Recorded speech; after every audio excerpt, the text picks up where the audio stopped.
구독, 좋아요. 예, 1부 시작하겠습니다. 송국권 정치평론가님 나오셨습니다. 어서 오십시오. 네, 안녕하세요. 예, 장경태 성추행 사건이 터졌네요. 네. 예. 국회 여성비서관이 직접 고소하고 TV조선에서 단독 보도한 사건이 터지면서 알려졌는데, 자, 장경태 가을이님 장포론으라고 그러셨네. 예, 어떻게 이 사건 지금 상황 보세요? 이제 장포로노 이렇게 말씀하신 게 그때 뭐 빈곤포로노. 빈곤포로노. 네, 뭐 김건희 여사 그때 해외 순방 다녀와서 뭐 사진 찍어가지고 그 뭐 아이들을 이용을 했다 뭐 이런 식으로 그때 이야기를 해서 또 그 고소 고발도 당하고 했었죠. 예. 그런데 어쨌든 이 또 좌파 진영에서 또 성추문이 터진 겁니다. 항상 이렇게 보면은 좌파 진영의 어떤 뭐 도덕성 같은 것이 문제가 되어 왔는데 또 바로 직전에 조국 당에서 또 그런 일이 있었지 않습니까? 그렇죠. 먼저 이번에 또 이 사건이 터졌는데 이게 한 작년에 일어난 사건이라고 해요. 작년에 일어나서 그때 이 TV조선에서 영상까지 다 확보를 했는데 이제 보도를 하지 않았다. 왜 그러냐면은 그 어쨌든 국회 다른 의원실의 뭐 직원이라고 하니까 다른 의원실의 직원인데 그 국회의원에 대해서 그 뭐 문제를 그 삼고 싶지 않다 이런 식으로 해서 그때 보도를 유보를 했는데 그 이후에 상당히 아마 피해자가 계속 그 어떤 뭐 심적으로 많은 고통을 겪었던 것 같아요.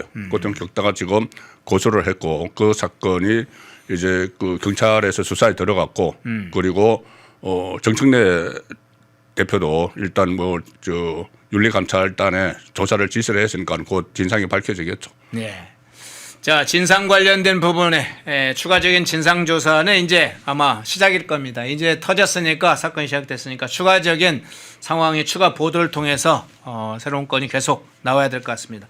현안으로 좀 들어가 보겠습니다. 가장 중요한 현안 중에 어제 이제 추경호 체포 동의안이 가결되는 상황이 왔는데 그 문제부터 시작을 해보겠습니다. 어제 이제 국민의힘은 의원들은 전원 표결을 참여하지 않았습니다.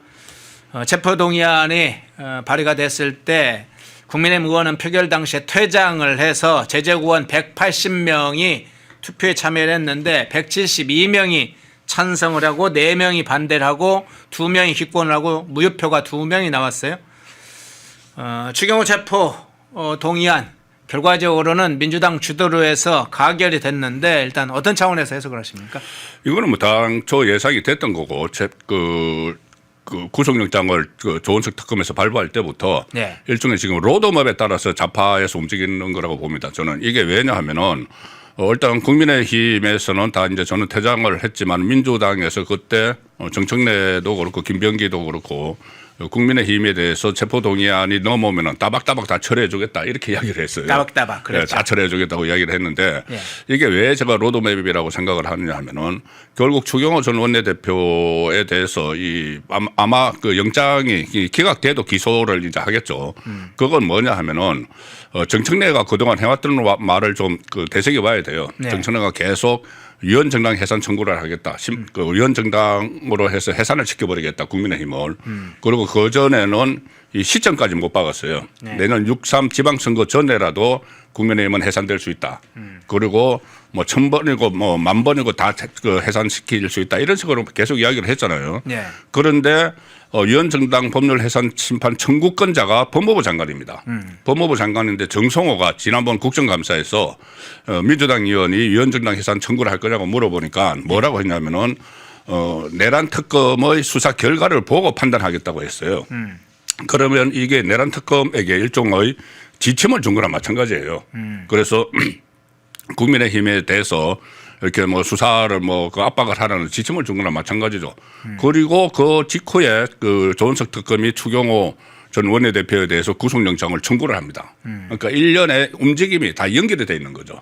연결이 돼 있으면 그러면 정성호가 나중에 이게 조은석 특검이 추경호 전 원내대표를 기소를 하면은 그것을 빌미로 해서 위원정당 해산 청구를 할 수 있는 그것을 하나하나 빌드업 해 나가는 단계가 어제 저 체포동의안 그 통과라고 보거든요. 예. 그러면은 많은 분들이 그렇게 저에게도 이야기합니다. 설마 하겠어? 설마 이거를 위원정당으로 해산을 하면 107명의 국회의원이 배지가 다 날아갑니다. 예. 그러면 국회의원 임기가 아직 이제 1년 반 정도 지났는데 그러면 국회의원 107명 없이 어떻게 하느냐? 그거 말도 안 되니까는 이재명 정권에서도 그러면 부담이 되니까는 하지 않을 거 아니냐 이렇게 말씀들을 하시는데 이게 단계가 있죠. 일단 그 국회 그러니까 위원정당 해산 청구를 하면은 헌재로 가지 않습니까? 네. 헌재에서는 기각되겠죠. 아무리 좌파가 그 장악을 하고 있다고 해도 말이 안 되니까. 그런데 이 프레임을 씌우는 거예요. 이것을 해산될 정도의 위원정당이다, 내란 정당이다. 그러면 그걸 이제 6.3 지방선거에 써먹는 거죠. 여기는 내란 정당이야. 심지어 우리가 그러니까 정부에서 법무부에서 위원정당 그 해산 청구까지 한 정당이야. 6.3 그 지방선거에서 그런 이제 내란 프레임을 씌우기 위해서라도 저는 이거 그 청구를 할 가능성이 상당히 높다고 봅니다. 그 하나의 단계로 지금 어제 그 체포동의안을 통과시킨 거죠. 야, 위원정당 해산 청구로 가는 그 빌드업 과정이다. 그런데 어제 이제 국민의힘 의원들이 표결에 참여하지 않았지 않습니까? 근데 이제 통상적으로 이제 반대표를 던지는 방식도 있을 텐데, 그러니까 표결에 참여를 하고 반대표를 던지는 방식도 하나의 의사표현이기도 할 텐데, 아예 표결에 참여하지 않은 건 또 다른 일종의 이제 정치적인 행위이고 표현일 텐데, 어제 표결에 참여하지 않은 걸 정치적으로 어떤 차원으로? 이거는 그 조경호 전 원내대표가 불체포 특권 포기를 선언을 했기 때문이죠. 네. 불체포 특권 포기를 그러니까는 국회의원은 이제 구속영장 실질 심사 전에 체포동의안을 통과를 하잖아요. 네. 처리를 해야 되는데 나는 그게 이제 국회의원의 불체포 특권인데 나는 그거를 포기하겠다고 했는데 이게 헌법 절차이기 때문에 표결을 안 할 수가 없는 거예요. 그러니까 당사자가 포기한다고 해도 절차대로 진행을 해야 돼요. 네네. 진행을 해야 되니까 거기서 가서 반대표를 던지면은 그게 이제 불체포 특권에 대해서 찬반을 말하게 되잖아요. 네. 그러니까 체포하느냐 마느냐 찬반을 말하게 되는데 아예 불참을 함으로 해서 우리는 불체포 특권을 포기한다. 그 의미로 어제 참석을 하지 않은 거죠. 그런데 그 전에 이재명 같은 경우는 두 번 그 체포동의안이 들어갔잖아요. 그 한 번은 완전히 방탄을 해버렸고 또 한 번은 불체포 특권을 그 본인이 그 포기한다고 자기가 약속을 해놓고는 이재명은 대선 때도 약속을 하고 불체포 특권 포기한다고 약속을 했는데 두 번째 체포동의안이 들어갔을 때는 그때 단식을 하고 나서 병원에 있으면서 제발 이 내 체포동의안 부결시켜 달라고 업소를 했어요. 업소를 했는데 거기서 이탈이 29명이 이탈표가 나오면서 처리가 돼버렸죠. 처리가 됐는데 그것이 이제 그때 구속되기 일부 직전이었는데 이제 체포동의안이 처리가 됐으니까는 영장 실질 심사로 갔는데 그때 거기서 유창훈 판사가 기각을 하는 바람에 지금 이재명이 있게 된 거죠. 그러니까 불체포 특권을 포기한다고 말로만 했던 이재명하고 실제로 지금 주경호 전 원내대표는 불체포 특권을 포기를 한 거죠. 했는데 이제 절차가 진행을 안 할 수가 없으니까는. 근데 그 절차의 진행에 이제 맞춰주지 않고 국민의힘은 불체포 특권 포기를 그 상징적으로 하는 차원에서 표결에 참석을 하지 않은 겁니다. 예, 그렇군요. 어제 이제 정성호 법무부 장관, 정성호가 어제 국회에 출석해서 이 체포 동의 요청 이유를 설명을 했습니다. 정성호 법무부는 이 장관은 용어를 사용하는 데 있어서도 상당히 부적절한 용어를 많이 사용을 하던데 뭐 내용을 중심으로 한번 이야기를 한 가지 좀 여쭤보겠습니다. 정성호가 이렇게 얘기했어요. 체포 동의 요청을 설명하면서 이렇게 얘기했어요. 추경호 의원은 의원들의 심의 표결권 행사를 방해하는 등 비상계획 해제를 막아 윤석열의 내란 혐의에 협력하여 내란 중요 임무에 종사했다. 뭐 윤석열 전 대통령도 아니고 윤석열 내란 혐의에 협력하여 이렇게 종사했다. 이렇게 그 요청 설명을 했는데 저기에서 한번 그 부분을 좀 살펴보겠습니다. 의원들의 심의 표결권 행사를 방해했다. 그래서 그 혐의가 있다는 게 핵심적인 내용인데 의원들이라면 현재 국민의힘 의원들의 심의 표결권 행사를 방해했다는 것인데 국민의힘 의원들의 심의 표결권 침해를 받았다고 하는 의원들이 있는 것인지 현재 국민의힘 의원들 중에 그리고 실제로 심의 의결권 침해를 받았다는 뭐 증거가 될 만한 게 있는지 저 혐의 성립 여부 어떻게 보세요? 일단 정성호 어제 그 체포동의안 제출 이유 설명을 하지 않습니까? 예. 저번에 뭐 한동훈 법무부 장관 시절에 이재명에 대해서 했듯이 통과 의뢰로 하는 건데 저 내용을 보면은 특검의 구속영장 청구 내용 중에서 이게 갖다가 쓴 거예요. 예, 불복이 뭔가 북복이죠, 북복. 예, 예, 예. 복사해서 그냥 붙인 건데. 네. 그런데 이게 아마 나중에 그 위헌정당 해산 청구를 하게 되면 이런 이야기, 똑같은 이야기를 또 할 거예요. 그런데 지금 말씀하셨다시피 누가 그 표결권을 내가 표결권 침해 당했다고 하는 사람 아무리 친한동훈 개나 이런 데서도 없어요. 오히려 지금 18명은 투표를 했지 않습니까? 그렇죠. 투표를 했고 실제로 그 조경호 당시 원내대표가 그 의원총회장을 뭐 3번 바꿨다고 하는데 3번 바꾼 것은 제가 저번에도 한번 말씀드렸지만은 이 국회 본관하고 국민의힘 당사하고 큰 길 하나 건너면 있습니다. 바로 여기서 시작을 하면 바로 가면은 바로 순식간에 갈 수가 있는 장소이기도 하고 그렇게 바뀐 이유는 경찰이 처음에 그 출입문을 통제를 했기 때문이죠. 통제를 해서 처음에 국회에서 하려다가 그러면 일단 이제 당사로 모여라는 이야기를 했고 당사에서 이제 하다가 또 그 해제가 되니까는 또 다시 의원총회장 또 국회 쪽으로 변경하고 하는 이 과정이 있는데 여기서 그러니까 추경호 원내대표 때문에 내가 그 표결을 하려고 했는데 못했다 이렇게 말하는 이유는 단 한 명도 없는 거예요 지금. 그러니까 심의 의결권을 방해받았다는 의원들은 있는데 그건 혐의로 보고 있네요. 그러니까 의원들은 없는데 네. 내가 방해받았다는 의원들은 없는데 네. 방해를 했다 이렇게 이야기를 해서 네. 이거 지금 억지로 그 구속영장을 청구를 한 그런 상황이죠. 자, 실제로 심의 의결 표결권 저 국회에 가서 저 의결권에 방해를 받았다는 의원들이 다수 발생을 했다면 여러 논란이 더 있겠죠. 예를 들면 국회에 국민의힘 의원들 중에 수십 명이 나는 막 가려고 그랬는데 추경호가 못 가게 했다, 막았다. 실제로 그런 행사 증거가 이렇다 하면 이제 그게 논란이 되겠죠. 실제로 의결권을 막았는지 하면. 그런데 국민의힘 의원들이 아무도 그 표결권 방해를 받은 바가 없다. 실제 추경호 때문에 그걸 못한 게 아니다.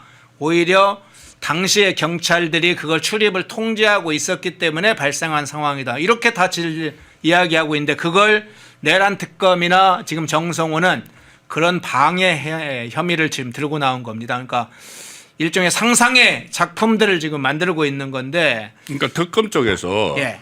일종의 이제 밀고를 받으려고 했어요. 그 국민의힘 안에서 내부에서 추경호가 방해를 했다. 내가 투표하는 거 방해를 했다고 밀고를 받으려고 친한계 의원들을 몇 명 소환을 해서 참고인 조사를 했어요. 네, 조경태를 비롯해서 김예전에 이렇게 소환을 해서 조사를 하고 한동훈도 조사를 하려고 했는데 한동훈이 안 갔죠. 예. 저 특검이 안 가고 그러니까는 법원에 그 공판전 정인신문을 열었는데 거기도 안 갔어요. 예. 그 가면은 뻔하거든요. 이게 밀고 하라는 이야기예요. 그때 추경호가 당신들 투표 표결 못하도록 방해했지 않느냐. 밀고를 하라는 건데 지금 거기 가서 진술했던 조경태나 이쪽에서도 아마 그런 것을 확보를 못했을 거예요. 확보를 했으면 벌써 언론 플레이 했습니다. 특검에서 벌써 언론 플레이 해가지고 우리가 저기 확실한 증거를 가지고 했다. 표결을 방해받았다는 사람이 있다. 이런 식으로 언론 플레이를 분명히 들어갔겠죠.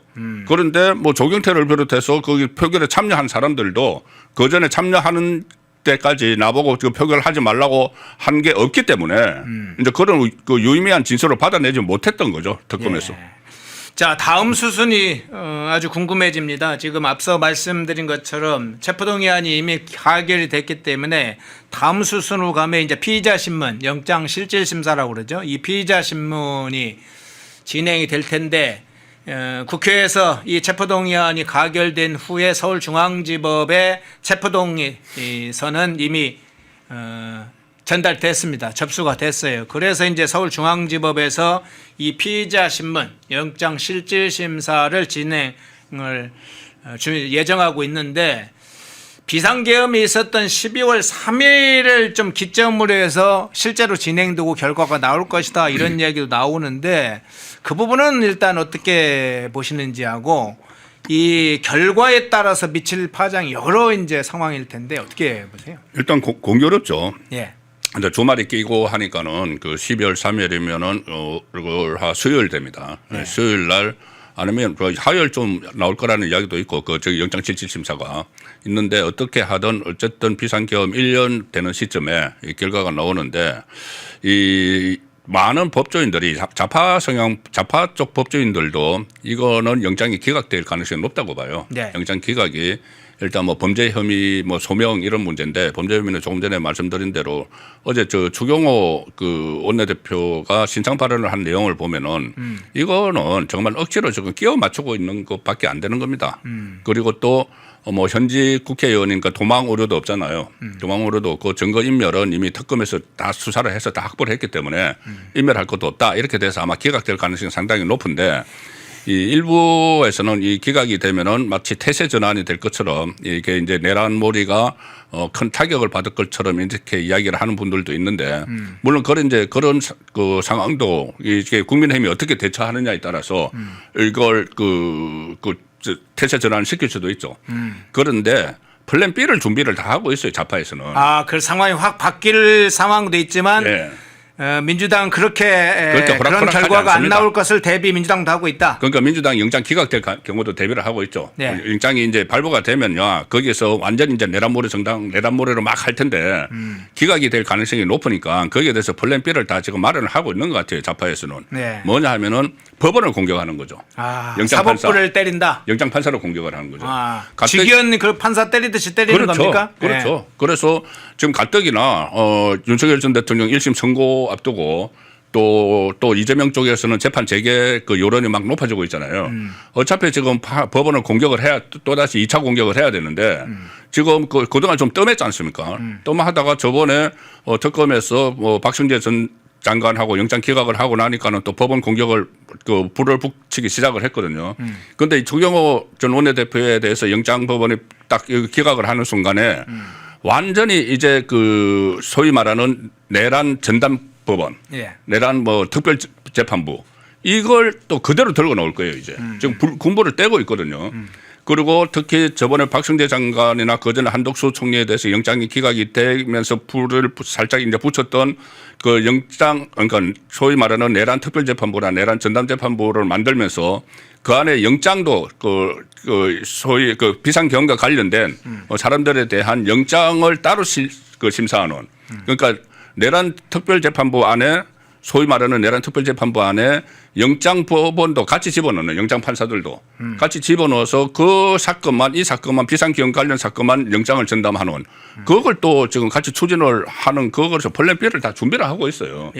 그래서 어쨌거나 영장이 기각되면은 그래도 이 국민의힘에서 이거를 잘 활용을 해서 이제 내란몰이를 종식을 시키는데 힘을 쏟아야 되겠지만 그렇지만 만만치 않다. 이게 또 법원에 대한 공격을 하기 때문에 물론 뭐 그 경우에 민심의 역풍을 맞겠죠. 민심의 역풍을 맞지만은 그 영장이 기각되더라도 이게 뭐 전쟁이 끝나는 건 아니다. 그런 말씀을 드리고 싶습니다. 예. 자 그러면 이런 문제 한번 좀 여쭤보겠습니다. 영장이 기각될 경우에 이제 영장이 많이 발부되면 그 후폭풍이 국민의 힘으로 오는 건 이제 대체로 상당히 후폭풍이 올 거다 이제 이런 상황은 예정이 되는데 영장이 기각될 경우에 민주당 내에서도 만일 지도부들이 지금 말씀하시는 것처럼 이제 사법부를 특히나 영장을 기각한 판사들을 집중적으로 공격할 것이다. 뭐 지기현 판사, 조희대 대법원장 찍어서 타겟으로 두고 공격하듯이 집중 공격할 텐데.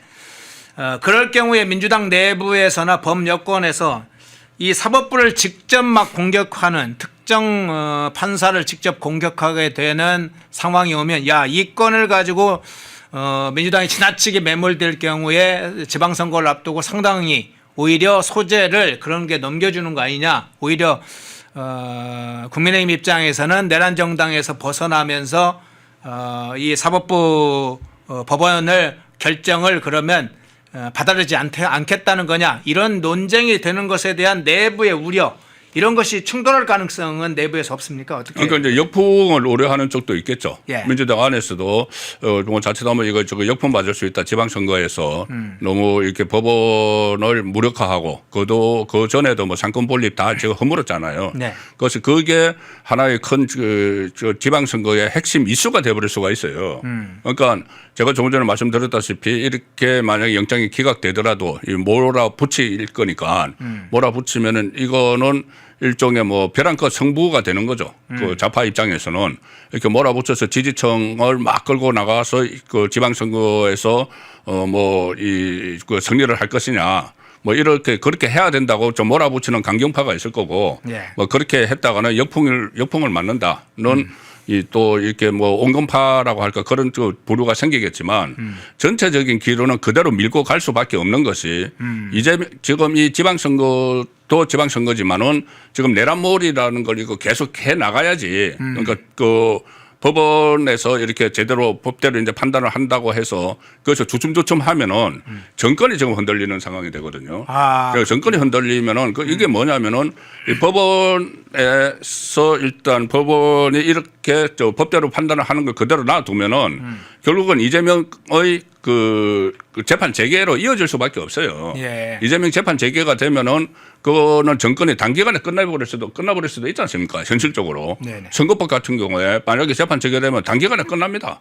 그래서 이 좌파 정권의 존속 문제가 걸린 문제이기 때문에 아마 그 소수로 거칠 거예요. 여기에 대해서 좀 역풍을 우려하는 쪽은 소수로 거치고 그대로 뭐 질주를 하지 않을까 그렇게 그 예상됩니다. 예. 자, 판을 뒤집히는 상황이 올지 민주당이 최근에 이제 재판중지법 관련해서라든가 몇 가지 문제에 있어서 긴급하게 브레이크를 걸었다가 다시 멈추는 또 검찰 항소 포기 관련해서 검사장 고발할 건을 하려다가 멈추는 여러 상황들이 지금 복잡하게 상황이 돌아가고 있습니다. 향후에 이 내란의 선거 전략을 내란몰이로 두고 사법부 개혁을 12월까지 마무리 짓겠다 이렇게 정청래와 민주당 지도부가 공표한 조건에서 이 추경호 지금 의원의 영장 결과가 실질심사 결과가 주목되네. 그거 기각되면 민주당이 또 어떤 후폭풍에 쌓일지 또 국민의힘은 또 어떤 대비를 하고 있는지 그것도 이제 추후에 좀 더 살펴보도록 하겠습니다. 자, 이재명의 수사 개입 사건 좀 넘어가기 전에 아주 중요한 뭐 현안이지만 이 문제 잠깐 한번 좀 짚어보고 가겠습니다. 이게 좀 어제 또 다른 좀 분석이 있어서 재밌는 분석이 있어서 한번 좀 다시 살펴볼 텐데요. 그 어제 이제 보도를 했던 내용 중에 폴란드의 차세대 잠수함 사업, 이 8조 원대 차세대 잠수함 사업 우선 협상자로 스웨덴의 이 방산업체 사부가 선정됐다 이런 것을 해서 조금 분석을 한 경우가 있습니다. 그런데 조금 더 왜 한국이 선정되지 못했냐 이런 문제가 좀 나서고 있습니다. 이제 납기라든가 빠르게 사실은 납기를 맞출 수도 있고 기술력 부분에서는 한국이 좀 앞서고 있는데 왜 스웨덴이 선정이 됐느냐 그 과정에서 나토 회원국인 스웨덴과의 안보 협력을 우선시한 폴란드 내부의 정책 기조 또 하나는 최근에 이재명 정부의 친중의 흐름 이런 문제에 대한 유럽 국가들 나토 유럽 국가들이 가지고 있는 어떤 판단 이런 게 중요한 선택 기준이 되고 있다 하는 분석이 나오고 있거든요. 어떻게 해보세요? 그러니까 보수 정부에서 우파 정부에서 쌓아온 여러 가지 그 뭐 업적 같은 거 그 중에 하나가 K 방산이죠. 네. 우리 방위산업 그 수출하는 것 여기에 대해서 상당히 좀 그 큰 성과를 얻고 자긍심도 그 느끼고 K 방산 이야기하면 항상 뿌듯한 그런 게 좀 있었어요. 네네. 과거에 우리나라가 6.25 전쟁까지 치르면서 그 외국 군대 유엔군의 도움을 받은 그 상황에서 우리 이제 그 국방력을 그 가시할 수 있는 무기들을 이제 수출하고 하니까 그런데 이게 이번에 딱 그 막힌 거죠. 이재명 네. 정권 들어서 대형 프로젝트가 처음으로 그 이게 전개가 됐고 처음으로 막힌 거예요. 이게 한마디로 말씀드리면은 우리가 저 스웨덴한테 진 거죠. 수조전에서 폴란드 잠수함 이게 잠수함 사업이 보니까는 세척을 건조를 하는데 네. 총 사업비가 그 8조 원 정도 8조 원짜리인데 30년 유지하고 운영하는 그 비용까지 하면은 무려 이게 20조 원짜리거든요. 20조 원짜리인데 이거는 왜 이게 그 수조전에서 졌을까 스웨덴한테 물론 뭐 그 납기 이야기도 있고 근데 납기는 우리나라가 빨리 맞추기로 유명해요. 우리 그 K 방산이 우리 빨리빨리 문화 있잖아요. 네. 그렇다고 뭐 이렇게 허술하게 하는 것도 아니고 그러니까 그때 저도 이거 기억이 나는 게 K 방산 제가 한번 저 취재를 한 적이 있는데 가장 이게 선호하는 게 납기를 좀 맞춰준다. 납기를 맞춰주고 다른 데 비해서 그 똑같은 성능은 똑같은데 비용이 그 더 저렴하다 이런 거였거든요. 그 경쟁력을 가지고 있었는데 이번에 스웨덴한테 뺏긴 거죠. 그러니까 이게 어떤 뭐 기술적인 문제로 보기보다는 주변에 좀 어떤 뭐 안보 환경이나 정치 환경 문제가 좀 작용하지 않았을까 그 부분도 일단 뭐 스웨덴하고는 스웨덴이 최근에 나토에 가입을 했습니다. 그러니까 폴란드가 같이 이제 나토 같은 국가이기도 한데다가 저희들이 생각해 보면은 나토를 홀대를 했죠. 이재명 정권이. 그때 해외에 가면서 G20인가 G7인가 이제 갔다 오고 나서 그다음에 나토 갈 차례였는데 나토 안 갔어요. 안 갔죠. 예, 그때 나토에 가서 트럼프를 만나야 된다. 그런 요령이 굉장히 많았지 않습니까? 그때 이성락이 갔죠. 그렇죠. 예, 간세 협상이 있으니까 그 다른 사람들은 트럼프 못 만나서 안다는데 다른 나라 정상들은 나토에 가서 만나야 되는 것 아니냐 하는데 안 갔어요. 왜냐하면 나토는 그 서방의 그 안보 동맹이거든요. 그렇죠. 안보 동맹이니까는 러시아 눈치를 봐야 되는 거예요. 중국하고 러시아 눈치를 보니까 안 가고 그때 뭐 했냐면은 광주 가가지고 타운홀 미팅했습니다. 나토 할 때. 그래서 그런 부분, 그러니까는 그 스스로 이 국제 왕따를 지금 뭐 자초하는 것 아닌가. 특히 국제 중에서도 또 서방 세계 그리고 자유민주주의 국가들이 모이는 이런 장소에서 좀 스스로 왕따가 되는 것 아닌가. 그 싶은 상황에서 이런 결정이 나왔기, 이런 그 결과가 나왔기 때문에 이게 그 가령 뭐 그 가상을 예상을 해보면은 이재명 정권이 아니었으면은 이게 또 다른 결과가 나올 수도 있지 않았을까는 생각을 하게 되는 거죠. 예. 또 하나 한번 좀 여쭤볼게요. 한국은 기술력 부분은 세계의 탑3 안에 든다 이런 건 잘 알려져 있죠. 뭐 중국, 일본, 한국 이렇게 지금 건조 기술은 상당히 뛰어나다. 그리고 물론 북유럽 국가 중에서도 뛰어난 국가가 있고 미국도 있지만 원전과 함께 이 잠수함 선박 건조는 사실은 탑3 또는 탑5 안에 드는 걸로 알려져 있죠. 원전은 물론 세계 거의 탑이 실력을 가지고 있고요. 그런데 그러니까 기술력 부분은 사실은 의심할 여지가 없습니다. 한국의 기술력, 한국 기업들의 이제 기술력 이건 뛰어나니까. 그런데 이런 부분은 좀 제기되는 것 같습니다. 아까 이제 납기를 맞추는 문제나 즉 빠르게 건조를 해서 특정한 시간대를 맞추는 것. 이것이 아주 중요한데 또 특히나 이제 이 군함이나 잠수함은 특히 전략적인 무기를 사용하기 때문에 굉장히 그게 중요할 텐데 올해 이제 많이 제기됐던 게 주한 유럽 상공회에서나 주한 미국 상공회에서 이런 데서 한국 기업 탈출 러시 이런 거 많이 나왔었잖아요. 그 중에 하나가 이제 덧세쌍법하고 노란봉투법, 강성노조 뭐 이런 거 있지 않습니까? 노조가 파업을 하거나 뭐 여러 가지 교섭 상태가 불확실해지면 사실은 이제 건조 상태라든가 생산이 중단되는데 이 강성노조의 여파 이런 게 사실은 유럽에 있는 국가들도 여러 보고서를 두고 맡겨도 제대로 제때 저게 건조가 될까 이런 의심하는 분위기 문제는 어떻게 보여요? 충분히 그것을 감안을 했겠죠. 그러니까 그 전에 우리가 납기를 잘 맞췄다는 것은 그 일종의 국제사회에 대한 약속이잖아요. 약속이고 이건 또 무기 체계이기 때문에 본인들이 전부 다 그 방위 계획이 다 있습니다. 어떤 그 연도별로 다 계획이 있어서 납기를 딱딱 맞춰줘야 되는데 이 한국에서 정권이 바뀌면서 아무래도 노조 입김이 그 전에도 뭐 노조 입김이 셌지만은 그래도 가령 예를 들어서 그 민노총 같은 경우에 윤석열 정부에서 상당히 그 노동 개혁을 했지 않습니까? 해서 뭐 민노총이 좀 힘을 못 썼죠. 그때 뭐 회계 보고서도 공시를 하는 뭐 그 상황까지 갔는데 이번에 이재명 정권으로 바뀌면서 이 그 민노총이나 이게 노조 입김이 엄청나게 커졌거든요. 그랬죠. 커져서 아마 이게 파업이 아마 일상화 될 수도 있다. 그런 예상들을 할 수가 있죠. 이게 파업이 어쨌든 일어나면은 이게 납기를 맞추지 못하는 상황이 되기 때문에 그래서 그런 정치 환경의 변화 같은 것도 이번 결과를 내는데 그 영향을 미쳤으리라고 보는데 이게 이제 그 시작일 수가 있다는 거죠.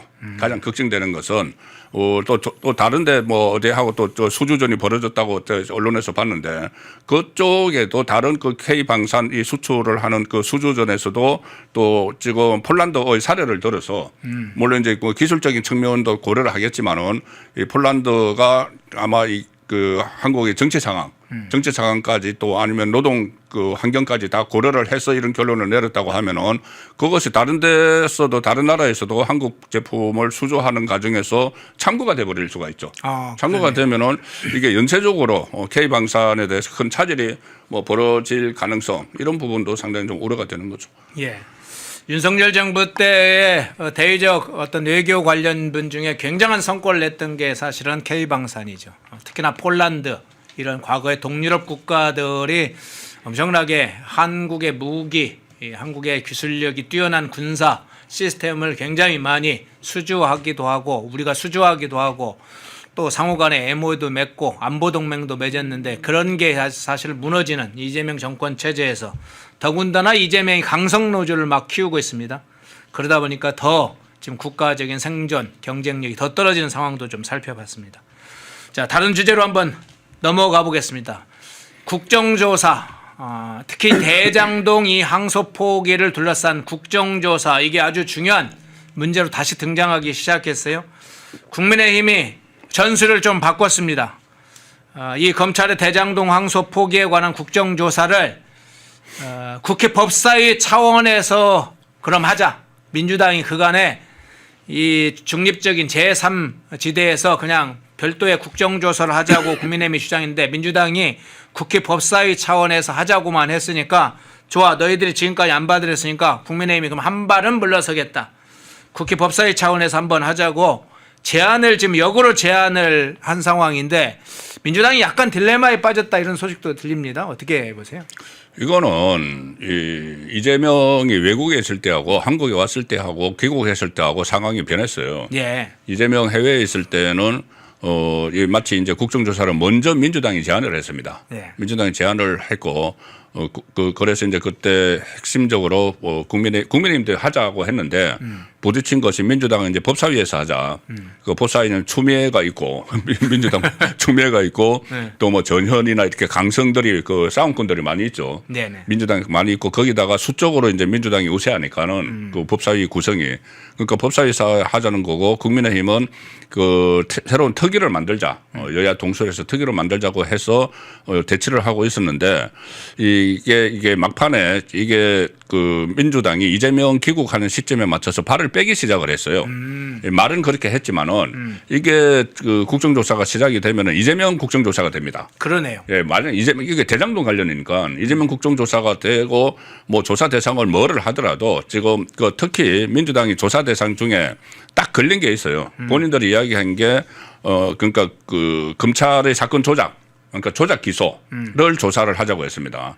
자, 조작 기소를 그 조사를 하려면은 정인 참고인으로 당시 수사했던 검사들을 다 불러야 되죠. 예. 검사하고 지휘부 다 불러야 됩니다. 예. 그 지금 그 대구 고검에 자천대가 있는 강백신 검사 이런 사람들도 다 불러서 이야기를 들어야 돼요. 그리고 그 수사 지휘하다가 그때 이 탄핵돼서 9개월 동안 직무가 정지됐던 이정섭 수원지검 차장검사 그리고 또 저 자천돼 있는 검사들 다 불러서 그 국정조사를 해야 됩니다. 이게 사건 조작이라고 본인들이 주장을 하기 때문에 네네. 그 검사들이 사건을 조작을 했다고 하면은 그 검사들을 안 부르고는 이것을 밝히지 못하잖아요. 예. 그럼 그 검사들을 불러서 전 국민을 보는 데서 한번 해보자. 검사들이 정말 사건을 조작을 했는지 이재명이 범죄를 저질렀는지 그게 판명이 되는 거예요. 판명이 돼서 국민 대다수가 이것은 조작이 아니라고 하면은 재판 재결을 해야죠. 이재명 재판 재결을 해야죠. 이까지 이제 번져 나갈 거를 이제 그 인식을 하기 시작을 했고 그 시점이 이제 이재명이 귀국하는 시점이에요. 이재명이 제가 그냥 추측하는 건데 노발대발하지 않았나 싶습니다. 자기 없을 때 국정조사를 이렇게 하자고 민주당이 제안을 해버렸기 때문에 이거는 이재명 국정조사가 되는데 그렇기 때문에 이제 발을 빼려고 하니까는 이 국민의힘에서 송원석 원내대표가 그러면 그 법사위도 받아주겠다 그거 했어요. 받아주겠다고 했는데 저는 이때부터는 송원석 원내대표가 전략을 잘못 짰다고 봅니다. 거기서부터 잘못 짰습니까? 예, 지금부터. 네. 왜냐하면은 네. 그래 무조건 하자. 법사위 때 하든지 그 당신대로 하자는 대로 하자. 그런데 판만 만들자. 판만 그 장을 좀 만들자. 너희들이 원하는 건 받아줄 테니까 장을 만들자. 네. 그렇게 해야지 성사가 돼요. 예. 그리고 실제로 국정조사 들어가고 나서 다른 요구사항들을 하면 되는데 여기 그래 법사위에서 하자 받아준다 하면서 세 가지 조건을 걸었어요. 네. 하나는 그 나경원 의원을 간사로 선임을 해라. 그다음에 추미애의 독단적인 그 체의 운영을 하지 마라. 그다음에 정인하고 참고인은 여야 합의로 채택하자. 이 문제는 판을 만들고 나서 장이 서고 나서 그때 간처를 해도 되는 거예요. 그런데 이렇게 하니까는 당장 민주당에서 그래 좋아 걸렸구나 하면서 발 뺄 만한 지금 그걸 준 거죠. 빌미를 줬다. 예, 조건을 걸어서 발 빼는 그 빌미를 준 거죠. 그러니까 어제 그 뭐 여야 협상을 하면서 민주당 쪽에서 그 세 가지 조건은 받아들일 수 없어. 우리가 세 가지 조건 안 걸었으면 받아들이려고 했는데 이렇게 나온 거예요. 네. 그러면 저는 지금이라도 이게 그 분명히 이 발을 빼려는 수순이거든요. 지금이라도 그 세 가지 조건 철회해야 됩니다. 국민의힘에서 철회하고 그래 법사위에서 하고 그 뭐 저 나경원 간사 우리는 간사로 인정하고 당신들은 인정하지 않으면 돼. 그렇게 하고 정인 참고인 채택 문제야. 조금 전에 말씀드렸다시피 본인들이 민주당이 먼저 이 사건 조작을 조사한다고 했으니까는 그건 당시 검사들을 당연히 불러야 되는 거죠. 그래서 일단은 이 판을 만드는 게 중요하다. 그래서 모든 또 조건 세 가지 저는 바로 지금 철회를 해야 된다고 봅니다. 그렇군요. 사실 빌미를 줄 만한 건을 송원석 원내대표가 조금 잘못되게 조건을 걸었다. 그러나도 마음에 걸리는 게 그거였습니다. 나경원 간사 뭐 이런 문제 왜 저렇거나 그냥 국정조사가 실제로 진행돼서 폭발적으로 대장동 항소 포기 사건이 전국 사안으로 부각되는 게 가장 중요한데 이 전략적으로 판단하는 능력이 사실은 조금씩 다릅니다. 그 부분을 조금 아주 미스하면서 생겼는데 지금 말씀하신 것도 바로 처리라는 게 저도 좋으라고 봅니다. 바로 조건 달지 말고 그래 민주당이 국정조사 하자는 대로 상당 부분 우리는 따르겠다. 국정조사를 법사위에서 하자. 뭐 증인 관련된 부분도 충분히 민주당 측의 요구도 받아주겠다. 수용하겠다 해서 저걸 주도적으로 끌고 가야죠. 민주당이 자신들이 원하는 것을 담아주는 형식이지만 대장동 국정조사는 명백하게 이 보수 국민의힘의 주도권을 가질 수 있는 사안이기 때문에 끌고 가야 됩니다. 자, 끌고 가면서 그 부분을 키워야죠. 그런 문제를 좀 살펴봤고요. 자, 그런데 또 다른 건이 있죠. 지금 장동혁 대표하고 조국하고 토론한다고 지금 하지 않았습니까? 예. 아직 이제 일정이 확인되고 있지 않은데 왜 일정이 확정이 안 되는지도 조금 궁금하고 또 하나는 조국이 왜 대장동이 항소 포기 이 토론권에 뛰어들었는지 토론을 좀 띄우는 이유가 있을 것 같은데 어떤 차원에서 보세요? 이유가 있죠. 예. 이게 일단 장동혁 조국 1대1 토론이 성사가 되면은 이 성사가 되고 국정조사가 같이 열리면은 네. 시너지 효과가 나요. 둘 다 이거 이재명 국정조사고 1대1 토론도 주제가 이재명 될 수밖에 없습니다. 무슨 뭐 그 민간업자들에게 간 뭐 돈 한수 문제 이거로 하자고 하지만은 본질을 들어가야 되니까는 왜 이런 일이 벌어졌는지 그럼 이재명 이름이 안 나올 수가 없어요. 그래서 이 두 가지가 동시에 열리면은 완전히 이슈 전환이 좀 될 수 있는 건데 자 일단은 왜 조국이 끼어들었느냐 이런 이야기. 조국이 지금 8.15 특사로 나오고 나서 되는 일이 없어요. 지지율은 당 지지율이 뭐 2% 3% 나오고 그 조국 당 안에서 성추문도 일어나고 그러니까 지방선거 앞두고 뭔가 이 존재감을 가설해야 되는데 존재감이 부각이 안 되거든요. 그러니까 조국이 모든 일에 다 끼어들어요. 참견을 해요 지금 모든 전국 상황에. 그리고 이번에 대장동 민간업자들의 돈방석에 앉은 이 문제 가지고 막 여야 간에 공방이 오고 가니까 조국이 거의 끼어들어서 뭐라고 했냐면은 내가 법대 교수 티를 안 내려고 했는데 네. 저 국고 한수하기 어렵다 이렇게 이야기를 했거든요. 그러니까는 한동훈이 나서서 그래 나는 국고 한수 가능하다고 보니까는 토론하자 이렇게 됐어요. 한동훈이 먼저 조국에 토론하자고 하니까 조국이 아니야 나는 그 한동훈은 지금 당 대표도 아니잖아요. 그러니까 나는 명색이 당 대표인데 얼마 전에 새로 또 당 대표 됐잖아요. 네. 당 대표인데 당 대표하고 갈 거야. 장동혁하고 그러니까 조국 갈 거야. 입장에서는 급이 안 맞아 뭐 안 이런 맞아. 식으로 나는 당 튕긴 거예요. 대표야. 네. 당신은 뭐 지금 국회의원도 아니잖아. 그래서 장동혁을 딱 시비를 거니까 장동혁이 오케이 그래 하자 한 거예요. 예. 그러니까 12석 가진 조국 당의 대표가 107석 가진 국민의힘 대표에게 하자고 하는데 진짜 하자고 해버린 거예요. 장동혁 대표 입장에서야 조국하고 하든 누가 하고 하든 이것은 이재명 이슈를 부각을 시킬 수 있는 거니까 당연히 하는 거죠. 그런데 조국은 왜 하려고 하느냐 하면은 자기 존재감 과시하기 위해서. 내가 그러고 이것은 이재명 이슈가 되더라도 자기 문제는 아니잖아요. 자기 문제는 아니고 또 어차피 이재명하고 조국하고 사이 안 좋습니다. 그 조국은 문재인 편이고 사이 안 좋아요. 그러니까는 하자고 했는데 그럼 이게 하면은 결국은 성사가 되면은 1대1로 해서 이재명 이슈가 부각이 되는데 이게 10월 2일, 12월 2일 날, 그러니까 다음 주 화요일 날 두 사람이 만나기로 되어 있습니다. 지금 장동혁 대표하고 조국하고 만납니까? 네, 조국이 지금 새로 당 대표 됐다고 여기 저기 당에 인사를 이제 예방하는 인사는 예, 취임 인사. 저번에 정청래 했고 예. 12월 2일로 잡혀 있거든요. 그럼 거기서 두 사람이 전격적으로 날짜까지 정해 버리면 돼요. 장동혁이 주도적으로 해서. 그러네요. 그러면 이게 토론이 됩니다. 토론이 되는데 저는 그 사이에 이재명 정권 쪽에서 조국을 설득을 할 가능성이 있다. 하지 말라고. 어쨌든 좀 여러 가지 빌미를 잡아가지고. 또 왜냐하면은 조국이 이재명 쪽에 원하는 가장 간절하게 원하는 게 있어요. 네. 원내 교섭단체 되는 거거든요. 그렇죠. 지금 원래 이제 20석인데 지금 자기가 12석이니까는 원내 교섭단체 구성 요건을 10석으로 해달라. 그걸 계속 민원을 넣고 있지 않습니까? 네. 이재명 정권 쪽에. 그래서 그거 해주는 조건으로 1대1 토론 안 할 가능성. 그까지도 다 이제 염두에 두고 저는 전략을 짜야 된다고 봅니다. 그렇군요. 민주당이 사이에 공작을 할 수 있겠네요. 이재명 측에서 공작을 해서 그래 우리가 좀 당근을 줄 테니까 저 토론권은 국민의힘의 어떤 특정한 건을 딱 빌미로 삼아서 원래 토론을 하려고 했는데 이런 이유로 토론을 거절하겠다. 그런 식으로 공작을 하도록 공작을 할 가능성이 있겠네요. 근데 일단 그 공작은 공작대로 놔두고요. 만약 공작이 터지면 또 공작이 터지는 대로 이제 사건이 될 수도 있으니까. 그렇죠. 예. 그런데 만약 진행될 경우에 가정을 하면 12월 2일 날 만나서 전격적으로 장동혁 대표가 그러면 12월 한 5일, 7일 복수로 뭐 날짜를 그냥 제가 임의적으로 이야기를 하는 겁니다. 한번 둘 날짜 중에 하나를 해보면 어떠냐. 그리고 관련된 언론사는 어디로 하자. 이렇게 이제 전격적으로 제안을 해서 그리고 토론 주제나 세부적인 것은 조국 대표 알아서 하시라 권한을 많이 주겠다.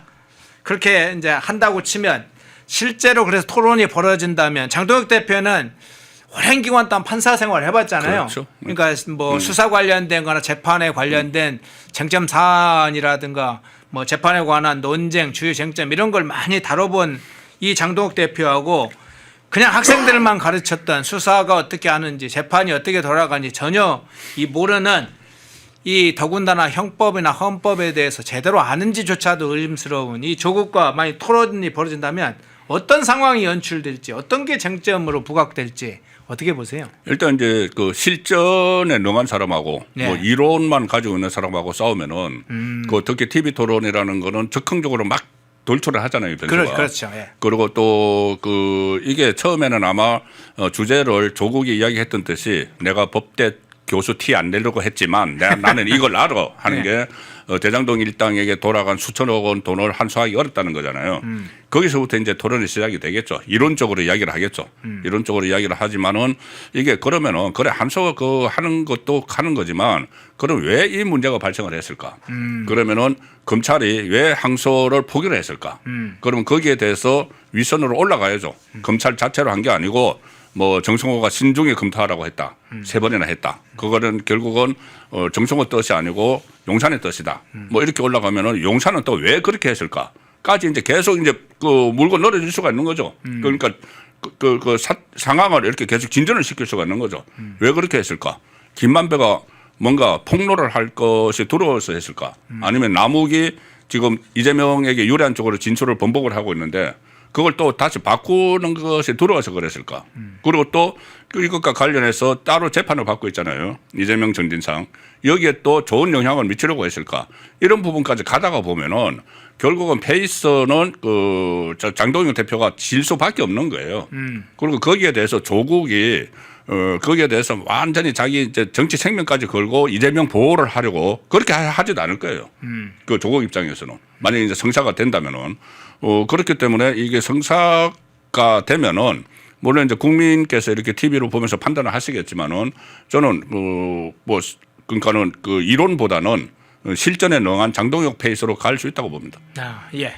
그 장면이 한번 나와봤으면 좋겠네요.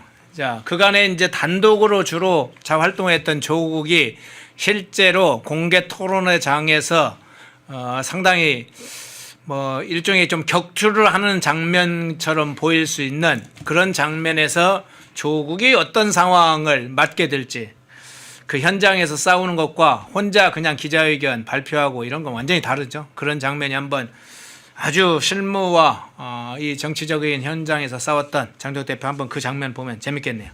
자, 주제를 바꿔보겠습니다. 대장동 관련된 부분을 앞서서 주로 다뤘는데 이번엔 대북 송금 관련된 건, 이재명의 수사 개입, 연어 술 파티, 또 이제 이재명이 움직이기 시작했습니다. 얼마나 다급했으면 이 연어 술 파티 관련해서 재판 중에 퇴정, 검사들이 퇴정했다고 하면 검사들이 퇴정 안 하고 하루 종일 거기에 앉아 있어야 되나요?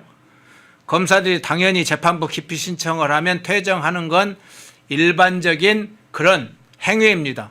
재판부 힘치냐고 퇴정을 하는 거예요, 통상적으로.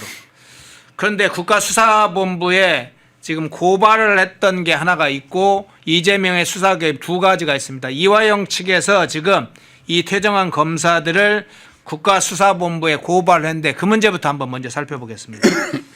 자, 이재명이 감찰 수사를 지시한 후에 그게 연기가 사라질까 두려웠나요? 바로 이화영 측이 고발로 먼저 움직였네요. 어떻게 이 상황 보세요? 이게 이제 그 시작 단계부터 말이 안 되는 거죠. 예. 이게 그러니까 이 재판이 대북 송금과 관련된 재판이 아니고 일종의 그 위정 재판입니다. 위정 재판. 이하영이 그때 뭐 그 검찰청에서 연어 얻어먹고 술 얻어먹어 가지고 진술을 잘못했다. 뭐 그 이재명 경기도지사에게 대북 송금을 보고했다고 잘못 진술했다. 이거는 위정이라고 해서 검찰이 긴소한 거예요. 네네. 그래서 이 재판인데 이 재판에서 검찰 쪽에서 64명의 정인을 신청을 했습니다. 왜 그렇게 많이 했느냐 하면은 이 술파티가 있었는지 없었는지 가장 정확하게 아는 거는 교도관들이에요. 네. 교도관들이 이제 개호를 하지 않습니까? 이 구치소에서 검찰청 갈 때 그때 그 30몇 명 그 개호를 했던 그 날짜에 따라서 다르니까 30몇 명의 그 교도관들을 다 물어봤어요. 다 전수했는데 술자리 없었다는 이야기가 나왔거든요. 그런 검찰에서는 그 사람들을 당연히 재판적에 정인으로 내세워야죠. 그래서 그 30몇 명 포함해서 64명을 정인 신청했는데 판사가 그중에서 6명만 받아들인 거예요. 6명 중에서는 뭐 쌍방울 직원 중에서 누가 그런 진술을 했습니다. 뭐 왜 진술했는지 모르겠지만 자기가 술을 샀다. 그 사람 이제 그런 쪽 그러니까는 이하영에게 유리한 쪽 사람만 6명만 신청하고 나머지 다 기각해버린 거예요. 네네. 그러니까는 검사들이 이것은 그 재판 진행이 불가능하다고 해서 재판부 기피 신청을 내면서 다 퇴정을 한 거죠. 자. 이 상황인데 이재명이 딱 그 열흘 외국에 있다가 귀국하고 나서 1호 지시가 여기 감찰하고 수사라는 거예요. 감찰하고 수사하라는 이것도 그 위법한 거고 그렇지만은 특히 저는 정말 이재명은 조금 전에 했듯이 김만배도 챙겨야 되고 이화영도 챙겨야 되는 그러네요. 이런 상황이에요. 그런데 네. 아니 열흘 동안 이재명이 국내에 없는 사이에 우리나라에 가장 중요한 게 뭡니까? 가장 중요한 게 국민들 먹고 사는 문제고 그중에서 특히 코스피 지수. 코스피가 완전히 널뛰잖아요. 널뛰기를 하고 뭐 사천선도 붕괴되기도 하고 막 했지 않습니까? 거기다가 환율 폭동. 네. 환율 폭동으로 지금 뭐 많은 산업이 어려움을 겪고 있는데 열흘 넘는 사이에. 그런데 열흘 있다가 딱 와서 첫 지시를 한 게 이거 지시한 거예요.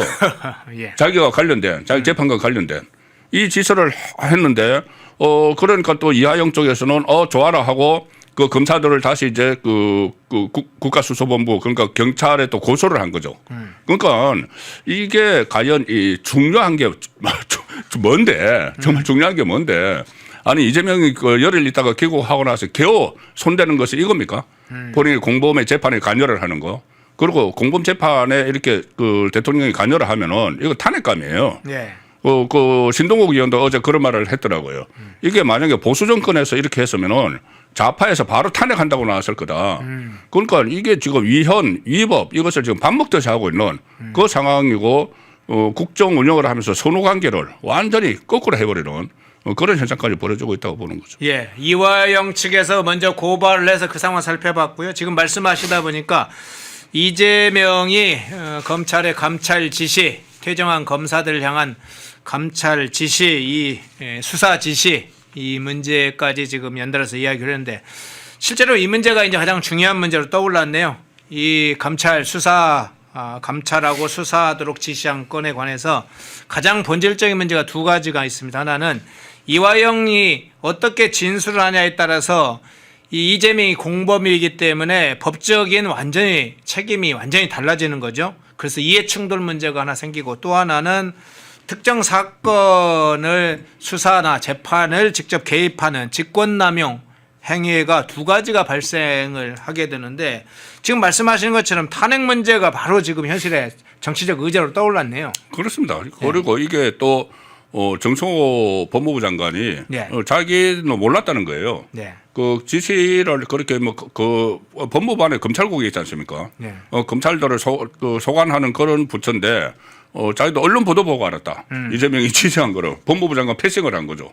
뭐 필요할 때는 법무부 장관 통해 가지고 그 민간업자들 대장동 민간업자들이 그 항소를 하지 못하도록 정성호를 통해서 이렇게 지시가 내려간 것 같은 그런 정황이 있는데 이런 문제는 또 정성호까지 패싱을 해버리고 직접 지시를 했기 때문에 이해 충돌 문제도 있고 그리고 이 검찰의 독립 문제가 있는데 검찰도 그렇고 그러니까 법원의 독립 문제가 있는데 법원에서 일어난 그 법정 안에서 일어난 걸 가지고 여기서 개입을 해서 검찰을 수사를 하라 감찰을 하라고 직접적으로 지시한 것은 이것은 뭐 헌법이나 법률 같은 건 다 위배의 소지가 있는 거죠. 그것이 이제 탄핵 사유가 이것뿐이 아니고 저는 계속 쌓이고 있다고 봅니다. 뭐 지방선거에 개입하기 위한 사실상 개입하려는 그런 여러 가지 시도들이 있잖아요. 뭐 타운홀 미팅 이런 것도 하고 또 그다음에 상권 분리 완전히 무시하는 기자회견에서 이 입법부가 사법부 위에 있다 이런 말을 한 것들 이거 그대로 위헌이지 않습니까? 상권 분리 위헌이잖아요. 그런데 이 단지 이제 의석수가 부족하니까 국민의힘이 발의를 못하죠. 그 대통령에 대한 그 탄핵은 발의 요건만 해도 과반수니까. 그리고 이거 처리하려면 3분의 2가 있어야 되는데 그렇다고 해서 탄핵 소찬을 못 써지는 않아요. 예. 탄핵 소찬을 써야죠. 써서 하나씩 다 모아놔야 되는 거죠. 그때 뭐 상권 분리 그걸 저해하는 그런 발언을 해놓고는 이것도 저희 검찰에 대해서 김용현 변호인 사건도 있었잖아요. 그것까지 같이 하면서 상권 분리 국가에서 뭐 이런 이야기를 했어요. 네. 본인의 상권 분리 다 훼손하고 그리고 뭐 사법부 독립 이야기를 했는데 이게 지금 이재명 정권에서 민주당이 사법부를 완전히 말살을 하려는 그런 상황에서 사법부 독립 이야기까지 하면서 앞뒤도 맞지 않는 그런 이야기들이 지금 이게 처음이 아니고 계속 연속해서 쏟아내고 있기 때문에 충분히 이제 탄핵 사유가 되는 것이고 그런 부분들을 다 모아놓는 그런 작업이 좀 필요하다고 봅니다. 예. 이재명의 대북 송금 사건은 그러면 두 가지 축이 되겠네요. 하나는 이제 탄핵 관련된 부분에 대한 정치적인 하나, 뭐 두 개가 아니죠. 이제 대장로 국정조사 같은 게 하나 축이 있고 탄핵 문제가 있고 또 하나는 재판 재개가 또 하나 있고 그러겠네요. 예. 거기 결국 이제 서로 연결되는 건데 예. 재판 재개 필요성도 지금 쌓이고 있는 거죠. 아니 본인이 가령 예를 들어서 이제 김만배 그게 이제 개입을 한 게 뭐 사실상 뭐 정황상 뚜렷하잖아요. 예. 뭐 증거가 없을 뿐이지. 뭐 증거도 사실상 뭐 찾으면 있을 겁니다. 그런데 어쨌든 거기 본인이 공범인 사건, 공범격인 사건 두 군데 다 지금 개입을 하고 있지 않습니까? 네. 두 군데 다 개입을 하게 되면은 이거는 그러면은 본인이 그 공범인 거를 뭐 실토하는 거나 마찬가지죠. 예. 특히 어제 그 이화영 관련해서 대북송금 관련해서 그런 뭐 지시를 한 것이나 이런 것은 사실상 실토한 거거든요. 공범이라는 것을. 그러면은 왜 공범한 재판을 받아? 본인들 어떻게 보면은 주범격이잖아요. 네. 그 대장동 같은 경우는 인허가권자였고 성남시장 그리고 이 대북송금에서는 경기도지사 본인 문제였잖아요. 그 북한 방문하는 거 이런 거. 수뇌부. 수뇌부. 성남시 수뇌부, 경기도 수뇌부. 예. 이 입장이면은 그래 수뇌부는 왜 그 재판을 안 하고 그 밑에 어떻게 보면 심부름하고 한 사람들만 지금 재판을 받고 있느냐. 그 이슈가 대두되지 않을 수가 없죠.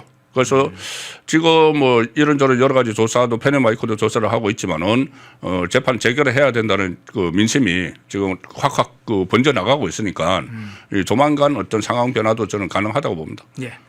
정치적인 큰 변동에 따라서 또 재판 재개 문제가 새로운 화두로 또 구체적으로 현실로 다가올 수 있죠. 예. 그 문제까지 살펴봤습니다. 일부 송국건 정치평론가님이었습니다. 고맙습니다. 네, 감사합니다.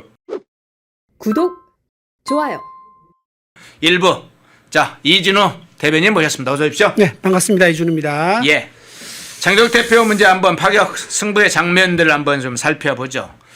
대장동 범죄 수익 환수 특별법 제정을 국민의힘이 당론으로 추진을 했습니다. 지난번에 나경원 의원 등 한 10여 명 의원들이 이 특별법 제정 발의를 했는데 이제 당론으로 추진하겠다 해서 국민의힘 지도부가 결정을 했고 어제 긴급 토론회가 있었던 것으로 제가 들었는데 당론 추진의 의미 그리고 어제 긴급 토론회 어떤 의미가 있습니까?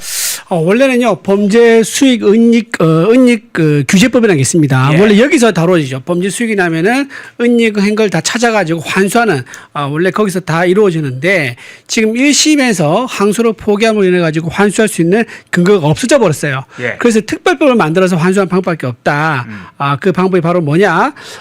대장동 사건에 한정해서 초과 이익 을 광범위하게 조사를 해서 환수를 전부 다 한다. 그래서 대장동 1등이 가져간 이제 범죄 수익 7,800억 이거를 실질적으로 환수를 해서 성난 시민들에게 돌려주고 또 하나 이러한 선례를 만듦으로 인해서 유사한 사례가 발생하지 않게 예방하는 목적. 야 이렇게 한탕해가지고 좀 옥에 살다 나오면은 돈이라도 챙길 줄 알았는데 대장동 사건 보니까는 야 옥살이도 죄송합니다. 네. 옥살이도 하고 이제 범죄 수익금도 전부 다 뺏겨버리니까 범죄를 저지르면 안 되겠다라는 그런 이제 효과가 생기겠죠. 그래서 실질적인 범죄 수익금 환수 그리고 유사 사건 발생을 예방하기 위한 목적 이 두 가지 목적으로 대장동 수익 환수 조치법을 특별법을 한다고 말씀드립니다. 내부 분위기는 어떻습니까? 지금 대장동 범죄 수익에 관련된 국민의힘 내부의 지도부들이라든가 의원들이라든가 이 문제에 대한 의지라든가 분위기는 좀 어떻습니까? 이거는 굉장히 이제 국민들이 분노했던 포인트를 잘 집어가지고 우리 국민의힘에서 딱 아주 날카롭게 찍어서 이거를 해소하는 국민들의 답답한 부분을 뚫어주는 그런 특별법이기 때문에 네. 지금 많은 당원들이 이게 여기에 대해서 찬성하고 있죠. 상당 찬성하고 관심 있고. 가지고 있죠. 왜냐하면 7,400억 달러 이거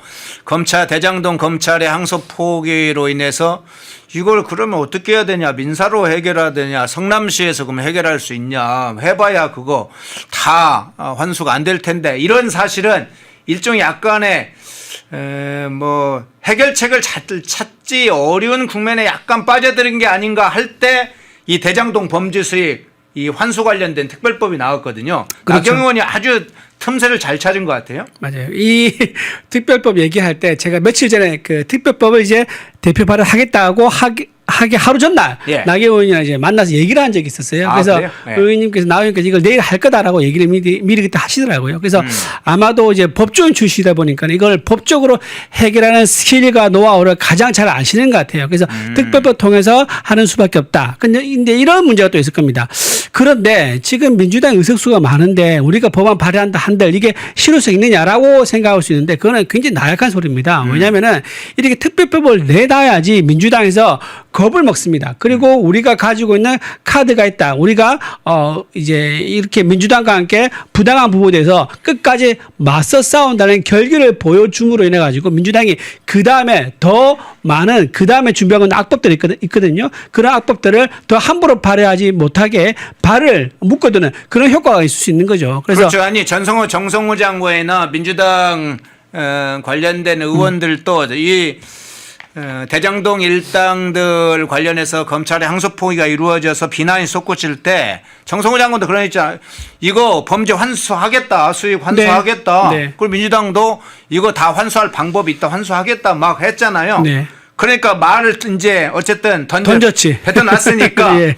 지금 범죄 수익 환수 특별법에 관련해서 반대를 만일 하게 되면 실제 전국의 중요한 이제 현안으로 떠오르는 거죠. 그냥 말 바꾸기를 하게 되는 거죠. 예. 여기에 대해서 대응을 안 할 수 없습니다. 왜냐하면 정부가 입법하는 거 아니 국회에서 의원 입법으로 나오잖아요. 그러면 예. 정부는 반드시 그 법에 대해서 의견을 국회에 제출하게 되어 있습니다. 예. 그러니까 이 법에 대한 의견은 뭐 시간 문제이긴 한데 의견을 제출해야 되는 거고 또 국회 이제 법사위에서 그 이제 조사관들이 있습니다. 조사관들도 검토 보고서를 씁니다. 그렇기 때문에 국회에서도 또 보고서 또 나와요. 그러니까 그러니까 네. 적어도 두 군데 이상에서 이 특별법에 대한 입장을 밝히게 되는 그런 상황이 된 거거든요. 이거는 뭐 피할 수 있는 게 아니고 또는 이제 뭐 이거를 안 하고 계속 늘릴 수도 없습니다. 그래서 정부가 여기에 대해서 입장을 어떻게 나타내냐 이거는 받을 수밖에 없을 것이다. 받게 된다 그러면은 상당히 우리 국민의 입장에서는요 유리한 거죠. 왜냐하면 지금 대장동 일당이 가지고 있는 입 다문 대가로 이제 범죄 수익금을 가져가는 거였는데 이렇게 범죄 수익금이 전부 다 못 가져간 상황이 돼버렸다 하면은요 입을 다물 이유가 없잖아요. 예. 그럼 윗선을 불 수가 있는 거죠. 그렇죠. 이 특별법이 제정되면 지금 말씀하시는 것처럼 정부가 어떤 입장인지 의견을 이제 밝혀야 되는 상황인데다가 향후에 이런 것까지 좀 했으면 좋겠어요. 이 특별법이 일단 이제 발의가 되고 당론으로 추진되는 상황이기 때문에 이 범죄 수익 환수에 대해서 반대하는 의원들이나 내년 지방선거 후보들도 있을 거란 말이죠. 그러니까 이걸 확인하는 거죠. 예를 들자면 국민의힘에서 민주당 의원들 개별이 이 범죄 수익 환수 특별법에 대해서 찬반을 밝혀달라. 만일 밝히지 않거나 반대한 사람들은 이건 국민들이 소환해서 사실상 정치적으로 탄핵하는 뭐 실질적 탄핵이 아닌데도 정치적으로 탄핵하는 또는 내년 후보자들도 만일 이걸 하면 이건 후보자로서 자격이 없다. 뭐 심판해야 된다. 이런 쪽으로 방향을 모아가는 그런 것도 좀 필요할 것 같아요. 그거 좋은 방법인데요. 이거 국민의힘에서 하는 게 아니라 그 보통 시민단체에서 시민들이 하죠. 시민단체에서 이거를 각 의원실로 팩스 보내고 이메일 보내고 독촉 전화를 합니다. 저도 이제 국회 보좌관 하면서 이런 전화 많이 받아봤거든요. 어느 이제 시민단체들이 관심 가지고 있는 중요한 사안이 있지 않습니까? 낙태라든가 뭐 이런 것들 그런 거 있으면요 입장을 물어봐요. 이번 선거 앞두고 있는 후보님 열심히 한다고 고생이 많습니다. 우리는 이런 활동하는데 여기서 어떻게 생각하는지 입장을 밝혀주면 고맙겠습니다라고 하면서 계속 답변할 때까지 전화를 하는 거예요. 그렇게 해서 나중에 답변을 얻잖아요. 그렇게 해서 취합해서 발표를 하면요. 거기에 기속됩니다. 답변한 거에 기속될 수밖에 없어가지고 상당히 효과가 있죠. 그리고 자기 스스로 만약에 이걸 답을 안 한다거나 이거를 반대되는 즉 특별법 반대한다고 해버리면 이거는 민주당 전체가 말을 바꾸는 그런 행태가 되기 때문에 말 바꾸는 사람한테 어떻게 국민 표를 줄 수 있겠습니까? 아주 중요한 전략이 될 수 있습니다. 예. 자, 장동혁 대표 체제에서 지금 대장동 범죄 수익 환수 관련된 은닉하려고 했던 아니죠. 사실은 대장동 일당들이 챙기고 또 다른 저수지로 흘러가게 될 그 7,400억의 범죄 수익 그 부분을 반드시 국고로 환수하겠다. 다시 국민들의 품으로 돌려주겠다. 그 이제 중요한 분기점이 또 하나의 투쟁이 시작됐는데 다른 장면 한번 좀 보겠습니다. 자, 대장동 게이트와 관련해서 이 검찰의 항소 포기가 주로 쟁점이 되면서 누구와 토론할 것인가 문제가 제기가 됐어요. 그렇죠. 그래서 예. 지금 장동혁 대표와 엊그저께 대표로 선출된 조국 두 사람 간의 토론이 지금 예정되어 있는데 이번 토론 어떤 차원에서 일단 의미를 좀 부여할 수 있을까요? 일단 첫 번째 의미는요, 조국이 말렸다. 이렇게 볼 수 있습니다. 조국 대표가 한동훈과의 대결을 피하기 위해서 한 선택인데 설마 장동혁 대표가 받을 거라고는 생각을 못한 것 같아요. 왜냐하면 장동혁 대표가 자기를 상대하겠느냐. 왜냐하면 제1야당의 대표인데 사실상 범여권인 소수정당의 대표와 맞짱토로 하는 모습이 뭐 이제 나를 띄워준다는 이제 그런 생각으로 비출 수 있기 때문에 나랑 상대 안 할 거다라고 생각하면서 장동혁 대표한테 토론을 하자고 한 거예요.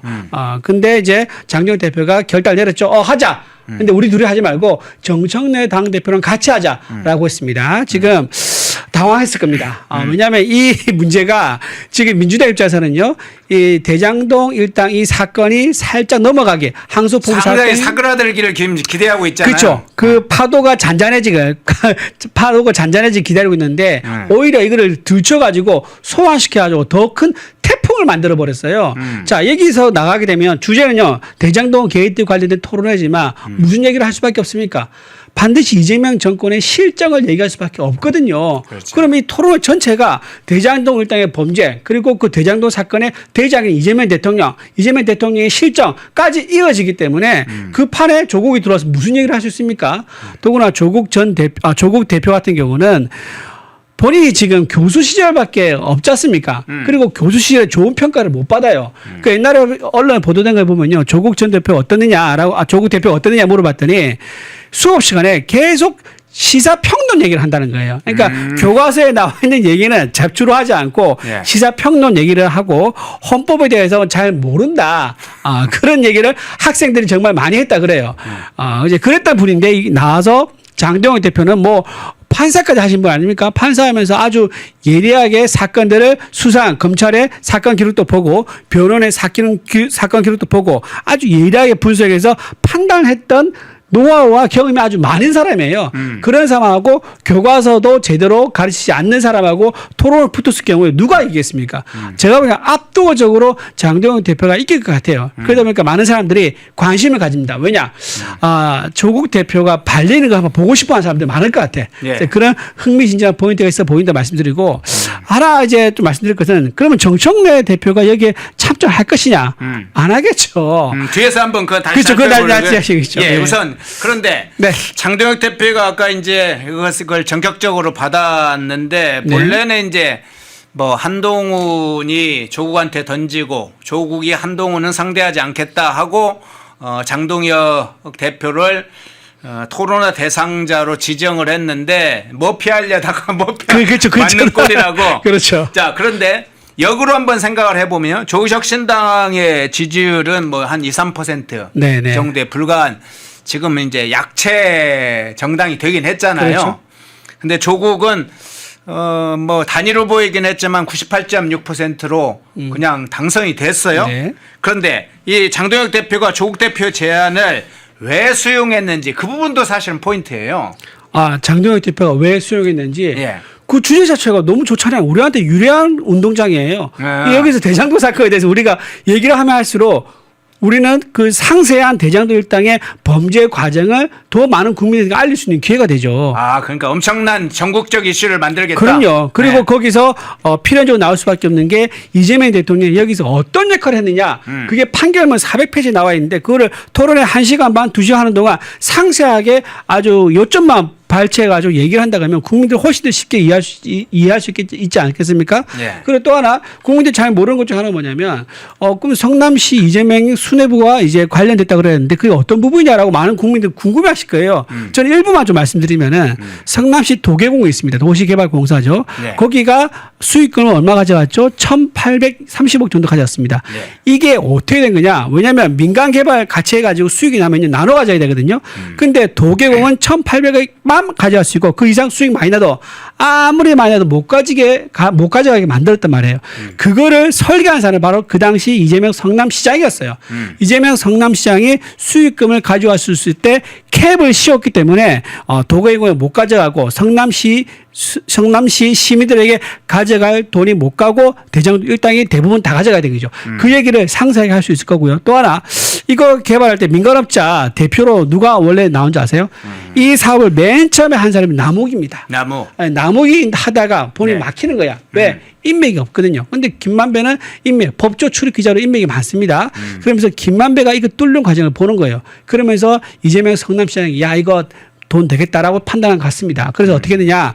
야 남욱을 대표로 하면 난 안 하겠어. 난 허가 못 해준다 하면서 바꾸라 그랬다는 거예요. 그래서 그때 원래 이 대장동 사건에서 두 번째 사실 소유주와 다름없는 김만배가 제일 큰 이제 영향력을 행사한 사람으로 바뀐 게 바로 이재명 성남시장이 남욱 말고 김만배 너가 해. 남욱이 하면 나는 허가 안 해줘. 라는 그 한마디 시작됐거든요. 네. 그러니까 이런 것들도 국민들이 상세히 알 수 있는 계기가 되는 거죠. 근데 이거 외에도 훨씬 더 많습니다. 그 판결문 보면 그런 것들을 국민들한테 알려주면 어디 가서든지 간에 당당하게 대장동 사건의 실체를 누구랑 맞짱 떠도 이길 수 있다 생각합니다. 예.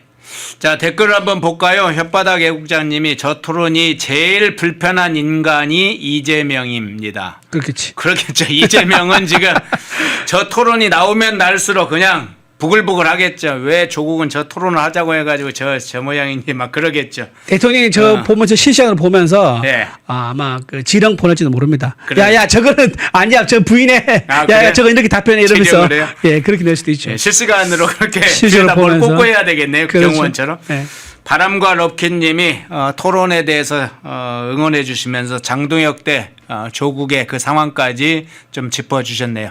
많이 응원해 주시기 바랍니다. 근데 이거 하나만 또 예. 말씀드릴게요. 조국 왜 이거를 던졌을까라는 생각도 들거든요. 네네. 정치적 이유가 있습니다. 아까 첫 번째 말한 거는요, 이제 한동훈 피하려다가 이제 장동 잡은 그런 이제 아주 개인적인 정치적 판단 미스, 개인적인 미스가 있는 거고 또 하나의 정치적 의미를 부여하면 뭐냐, 본인이 지금 청구서가 있어요. 이게 뭐냐, 교섭 단체 이거를 요건을 완화시켜달라는 원내 청구가 교섭단체. 있습니다. 그렇죠. 네. 현재 원내 교섭단체는 20명입니다. 원내 의원은 20명 이상 돼야지 교섭단체권을 가져가지고 국회 전반의 의사일정이라든가 이런 걸 협의할 수 있습니다. 그리고 상임위 위원장도 가져갈 수 있고 각 상임위에서 간사도 할 수 있고요. 국고보조금도 지금보다 훨씬 많이 가져갈 수 있어요. 그런데 지금 12명이지 않습니까? 그러다 보니까 10명으로 낮춰달라.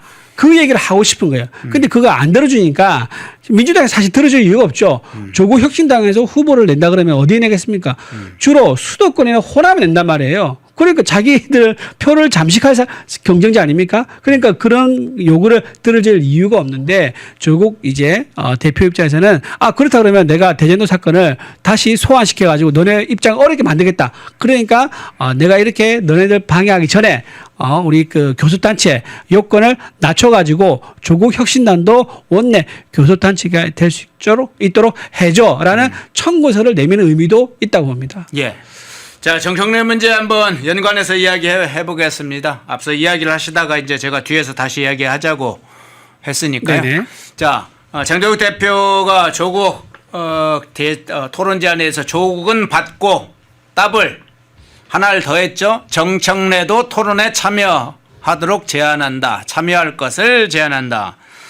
자, 정청래가 최근에 이제 지방순회하는 이 국민의힘과 장동혁 대표에 대해서 연일 비난을 하고 있습니다. 뭐 내란 이 프레임을 계속 유지하려고 지금 그 관련된 비난을 하고 있고 내란 전담 재판부와 관련해서 민주당 내부에서 이제 좀 소동이 있습니다. 그런데 자, 장동혁 대표가 이 대장동 항소 포기 사건 토론에 대해서 정청래에게 살살 요구하는 지금 제안을 했지 않습니까? 네네.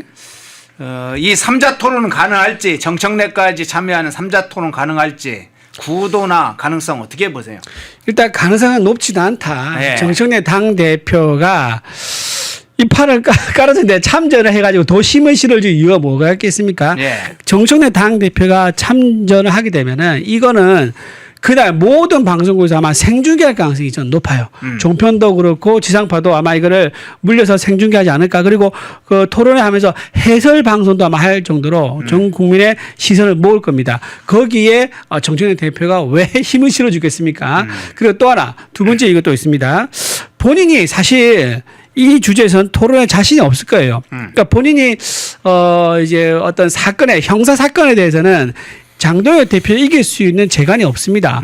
정청래 당대표가 법사위 위원장 출신이라고 하지만 정치적 사안에 대해서는 본인이 좀 말을 좀 잘하는 편이다라는 이제 그런 평가를 받고 있지만 형사 사건에 대해서는 판사 출신인 장동혁 대표와 비교할 수 없는 그런 실력을 가지고 있기 때문에 본인도 토론에 참석했다가 망신당하는 거 원하지 않을 거예요. 네. 그래서 대장동 사건에 대한 불리한 사건. 만약에 참여했다가 이재명 대통령의 분노, 그러니까 경로를 하겠죠. 경로로 본인이 어떻게 감당하겠습니까? 지금 안 그래도 명청 갈등이 지금 계속 반복되고 있어가지고 기회만 보면 정청래 대표를 날리고 김민석 총리로 대표를 갈아 끼우려는 그런 움직임이 있고 그런 얘기도 나오고 있는 상황인데 정청래 대표가 스스로 불구덩이에 뛰어드는 그런 선택을 하지 않아 보입니다. 예. 자, 대장동 관련된 사건 관련해서는 민주당이 현재 한동안 이 초반에 고전을 하다가 나름대로 주도권을 잡으려고 검사들을 향해서 쿠데타 항명이다 뭐 이런 식으로 어떤 나름대로의 프레임을 잡았습니다. 그런데 이게 지금 유지가 안 되는 상황이에요. 대통령실과 민주당 지도부 내에서도 이 문제 지금 검사장 고발과 관련해서도 일단 다시 좀 점검을 다시 하자 하면서 여러 가지 검찰 내부에 이 어떤 저항이랄까요? 의견을 낸 것들에 대해서 톤 조절을 해야 된다. 대응 조절해야 된다. 이런 채 지금 가고 있긴 한데 자, 한 가지 제가 좀 여쭤보겠습니다. 정청래가 참여하지 않을 것으로 대체적으로 예상은 하고 있는데 어쨌든 민주당 내부는 지금 말씀하신 것처럼 명청대전이 진행되고 있어요. 그리고 이 사건은 대장동 사건입니다. 정청래의 경우에도 이재명 권력이 강해지는 것보다 정청래 권력이 강해지는 걸 원하고 있어요. 대정동 게이트는 이재명 권력을 약화시키는데 하나의 이슈예요, 중요한. 그렇다면 조국과 만일 이제 토론할 때 사실 여러 이제 갑론을박 자체가 많을 거라고는 보입니다. 뭐 조국도 나름대로 준비해서 나오긴 할 테니까 팩트에 있어서나 여러 가지에 있어서 말려들 것이라고 생각은 하지만 결국은 갑론을박도 상당히 할 텐데 결과물로 여야가 야권도 어차피 검사들의 항명에 대해서 여러 가지로 해서 국정조사 얘기했으니까 여야 합의로 국정조사를 하자. 조국 혁신당도 국민의힘과 함께 국정조사 공동으로 하자고 합의를 하자. 그런 제안을 해서 그걸 토론에서 끌어내면 저는 대장동 토론 자체에만 매몰되지 말고 향후에 나아갈 걸 국정조사 이 부분은 좀 어떤 가능성 어떻게 좋은 방법이죠. 예. 그러니까 지금 국정조사를 지금 하자라면 민주당이 응할 리가 없겠지 않습니까? 예. 그런데 조국 대표와 함께 토론을 하면서 네. 야당 사실상 범여권이라 할 수 있는 조국 혁신당을 야당이 이제 끌어들여서 같이 국정조사 전선을 같이 형성하자라고 제안했는데 네. 그거를 조국 대표가 안 받을 이유가 없을 거예요. 왜냐하면 국민적 의혹이 있는 게 사실이고 그리고 범죄 수익과 환수에 대한 문제도 국민들 배신감도 굉장히 큰 거고요. 네. 그렇기 때문에 검사장들의 또 해명 요구도 단체 행동도 있었었고 그렇기 때문에 조국 대표가 어떤 명분으로 그걸 거절할 수 있을지 명분을 찾지 못할 것 같습니다. 그래서 만약에 장동영 대표가 토론 도중에 야야 우리끼리 이렇게 토론만 해서 끝날 것이 아니라 이게 토론이 실질적인 어떤 성과로 이어질 수 있도록 하기 위해서는 여기서 우리가 서로 국정조사에 대한 합의를 한다고 해서 국민에게 보여줘야 되지 않겠느냐라고 한다 그러면 조국이 그걸 못 받을 수가 없죠. 그렇죠. 받아야죠. 예를 들면 그렇죠. 검사들이 문제였다고 한다면 검사들도 그럼 국정조사에서 부르자. 그렇죠. 증인으로 부르자. 그렇죠. 예. 예. 그렇게 한다 그러면 아주 좋은 전략 같아요. 그렇게 하면은 근데 조국이 완전히 발리는 그런 상황이 될 것 같은데 민주당한테 어떤 이제 비난을 받을지 뭐 그런 그쪽 사정인 거고요. 어쨌든 토론에 본인이 응한다 했으니까 이걸 명분 없이 본인이 안 하겠다 취소할 수는 없을 거예요. 근데 지금 그런 명분을 찾고 있을 가능성도 있습니다. 머리를 쥐어짜가지고 야 이거 판 벌렸다 그러면 나중에 진짜 죽도 밥도 안 될 것 같고 나도 개망신 당할 것 같다라는 생각이 들게 들어서 판을 이제 취소하는 그런 거를 생각할 수 있는데 어쨌든 그것도 쉽지 않아 보인다.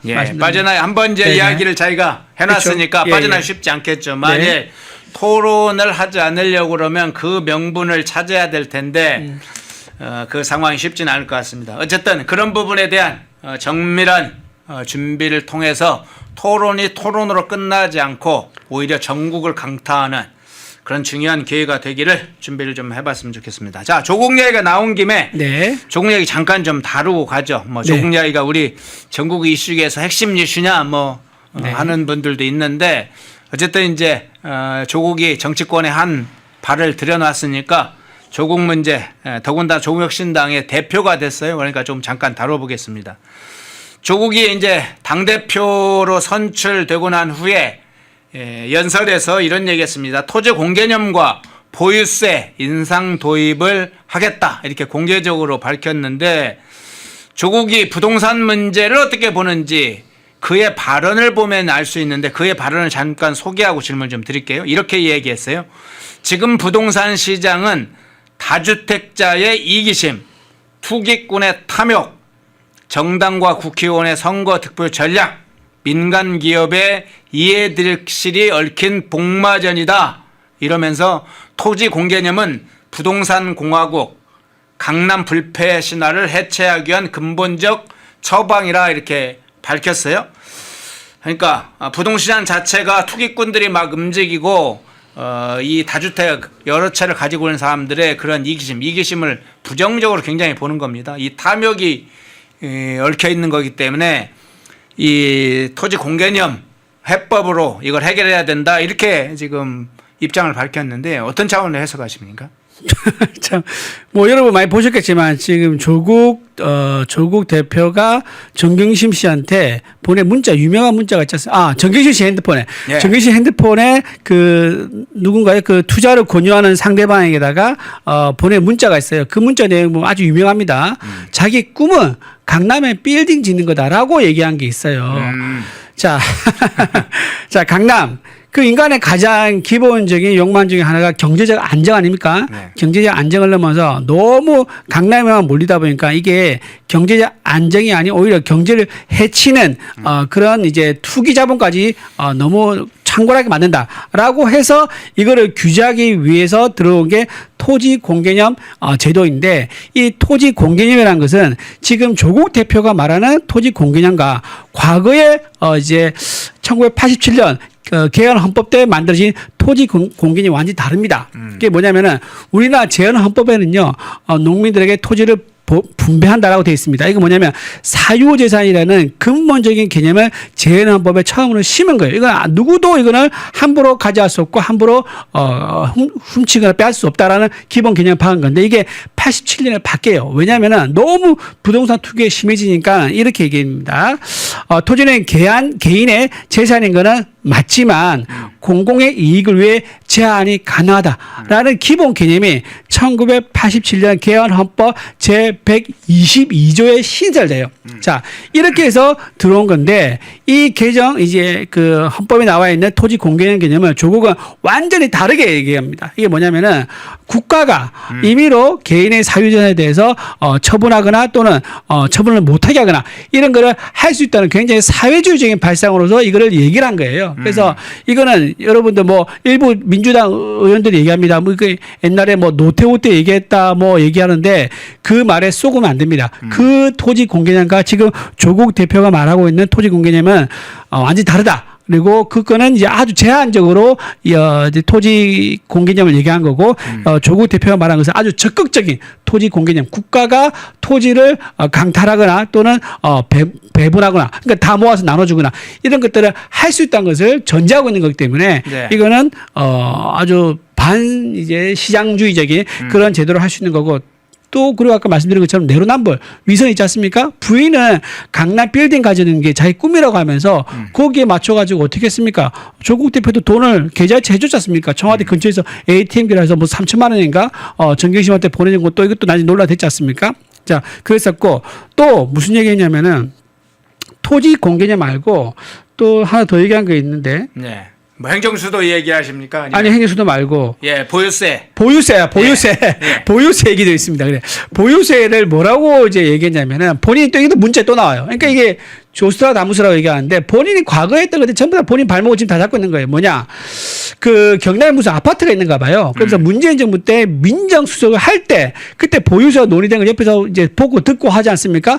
그거를 보고 이제 처분을 얘기한 거예요. 정경심 여사한테 문자를 보내가지고 경남 아파트 이거 처분하겠다. 지금 이제 종부세 올리는데 거기에 따르면은 우리가 보유세 폭탄 맞을 수 있겠다라고 하면서 본인이 가진 재산에 대해서 정부가 보유세를 물리면은 그 폭탄이라고 인식을 해요. 그래서 실제로 그걸 어떻게 했느냐? 그를 자기 남동생에게 처분합니다. 그런 의혹이 지금 받고 있는 거고요. 근데 지금 상황은 또 뭐라 하느냐? 본인이 당 대표가 되고 나니까는 갑자기 보유세를 강화해가지고 국민들의 부동산을 못 가지게 만들겠다. 그러니까 뭐 자기는 얘기죠. 보유세를 올리면은 이걸 많이 시장에 내놓기 때문에 시장에 주택 공급이 늘어날 거야 얘기하지만 그러지 않습니다. 그래서 사람들이 더 버팁니다. 버티고 전세 월세하는 사람들이 보유세에 대한 부담이 전가돼 가지고요. 그 사람은 더 힘들어져요. 전세 자금 올라가고 월세 더 올라가고 그렇게 되는데 어쨌든 조국 대표는 본인이 보유세 받았을 때는 보유세 폭탄이라면서 동생에게 집을 넘겼다가 이번에는 본인이 대표로 나서면서 보유세 강화를 주장한다는 거. 이거야말로 정말 위선이고 내로남불이다 말씀드립니다. 예. 자, 조국의 발언 중에 지금 앞서 얘기했던 토지 공개념과 보유세 인상을 도입하겠다 부분만 있는 게 아닙니다. 여러 가지가 있는데 그중 뽑아가지고 한 가지만 더 여쭤볼게요. 마치 이게 부동산 해법처럼 조국이 이 당대표 선출된 다음에 발언했는데 그 중에 하나가 행정수도나 이 공공기관을 이전하는 문제였어요. 네. 행정수도를 지금 이전을 하자. 이 외에도 감사원, 헌법재판소, 대법원, 대검찰 등을 지방 이전을 제시를 하자. 사실은 이거 이제 문재인 정부 때부터 나왔다는 것들이잖아요. 문재인 출신 뻐꾸기들이 늘 하는 얘기인데 뭐 공공기관을 지방으로 이전하면 집값 문제가 해결된다는 일종의 단세포적인 이런 사고가 계속 문재인 정부에서 현재까지로 이어지고 있는데 어떤 차원에서 이 지방 이전 문제를 보십니까? 그러니까 본인이 이제 당대표로 복귀를 했는데 뭔가 네. 메시지를 내고 싶은데 새로운 게 사실 없어요. 그리고 민주당에서 이미 다 하고 있는 것들이고 그러다 보니까 기존에 안 했던 걸 좀 끄집어내서 찾다 보니까는 이 얘기 나온 것 같아요. 감사원이라든가 헌재라든가 대법원, 대검찰청을 지방으로 보내자는데 이게 아까 방금 말씀하신 것처럼 예. 지방으로 공공기관 이전한다 해가지고 집값 문제 해결된다 그러면 왜 역대 정부가 그렇게 안 했겠습니까? 집값 문제 해결과 아무 관계가 없는 거죠. 실제로 이번에 세종시를 보면은요. 거기에 오가는 교통 라인이 있지 않습니까? 그 교통 라인, 그러니까 뭐 KTX든 간에 뭐 SRT든 간에 또 고속버스든 간에 그 표 잡기가 어마무시하게 힘듭니다. 어마무시하게 힘들고 왜냐? 공무원들이 수도권에서 출퇴근하는 사람이 엄청나게 많은 거예요. 오히려 공무원들의 불편만 가중했다라는 생각이 좀 듭니다. 그리고 또 대통령실도 좀 잠깐 덧붙여 얘기하면 대통령실 집무실을 세종시로 지금 옮기는 걸 좀 계획하고 있다고 그러지 않습니까? 본인은 관사는 청와대로 들어가는데 집무실은 세종으로 옮겨가지고 거기서 집무를 보겠다라고 하고 있습니다. 대통령실도 집무실을 옮기는데 이게 서울 집값 잡는 데 무슨 영향을 주겠습니까? 안 줍니다. 세종시 그 많은 50개가 넘는 중앙정부 청사가 내려가도 집값 문제가 계속 오르고 있고 지금 문재인 정부에서도 집값 올라가지고 심판받지 않습니까? 이재명 정부에서도 집값 오르고 있는 것 때문에 지금 심판받을 위기에 처해 있습니다. 그런데 또다시 정부 이전이라는 효과가 없다는 것이 이미 검증된 그런 주제를 들고 나와서 얘기를 한 것은 뭐냐. 결국은 본인 존재감이 부족해서 지금 조국혁신당의 지지율 얼마죠? 2.3%입니다. 2.3입니까? 본인 지지율은 뭐 10%에서 오락가락합니다. 개인은 있게 지지율이 있지만 당 전체의 지지율 없으면요. 아무리 본인이 당을 이끌어도요. 당원들이 힘을 못 받습니다. 본인이 당을 이끌 수 있는 리더십도 흔들 수밖에 없는 거고요. 그러다 보니까 기존에 하지 않은 것들을 찾다 보니까 이렇게 좀 허무맹랑하고 이미 실패한 검증되지 않은 그런 공약들 들고 나온 게 아닌가 싶은 생각이 듭니다. 네. 지금 두 가지만 이야기를 하더라도 이 망상에 빠진 관념론적인 사회주의자, 허상에 빠진 강남 좌파의 그 진상 이게 이제 그대로 좀 드러나는 장면이죠.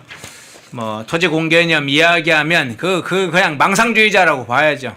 그것이 무슨 특정한 정책의 정자에 지읒도 들어가기 어려운 그런 망상주의자, 관념론자, 허상주의자, 허상에 빠진 그런 강남 좌파 그 모습이죠. 자, 그 장면 살펴봤고요.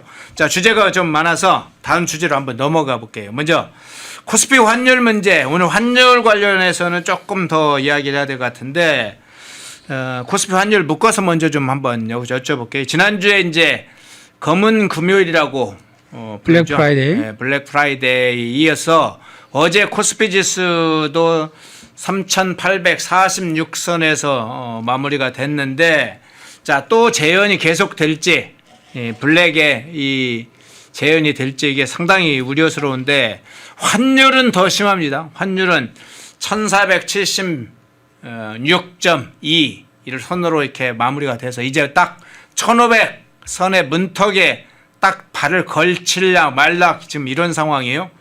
증시 환율 이제 동시학제가 지금 11월에 되면서 11월에 공포 뭐 이런 이야기까지도 이제 지금 나오는데 어떤 차원에서 일단 보십니까? 네, 일단 블랙 프라이데이 공포의 프라이데이죠. 13일 밤에 금요일 하면 이제 서양에서는 이제 매우 공포스러운 날로 생각하는데 거기에 못지않은 프라이데이가 왔다라고 말씀드리고 그 작년 이제 비상계엄 때 12월 3일에 기억하실 겁니다. 그 이후에 바로 이제 환율이 1,400 얼마 정도 됐지 않습니까? 그때 민주당에서 뭐라고 했죠? 세상 망할 것처럼 떠들었습니다. 그런데 지금 1,500선이 바로 코앞에 있습니다.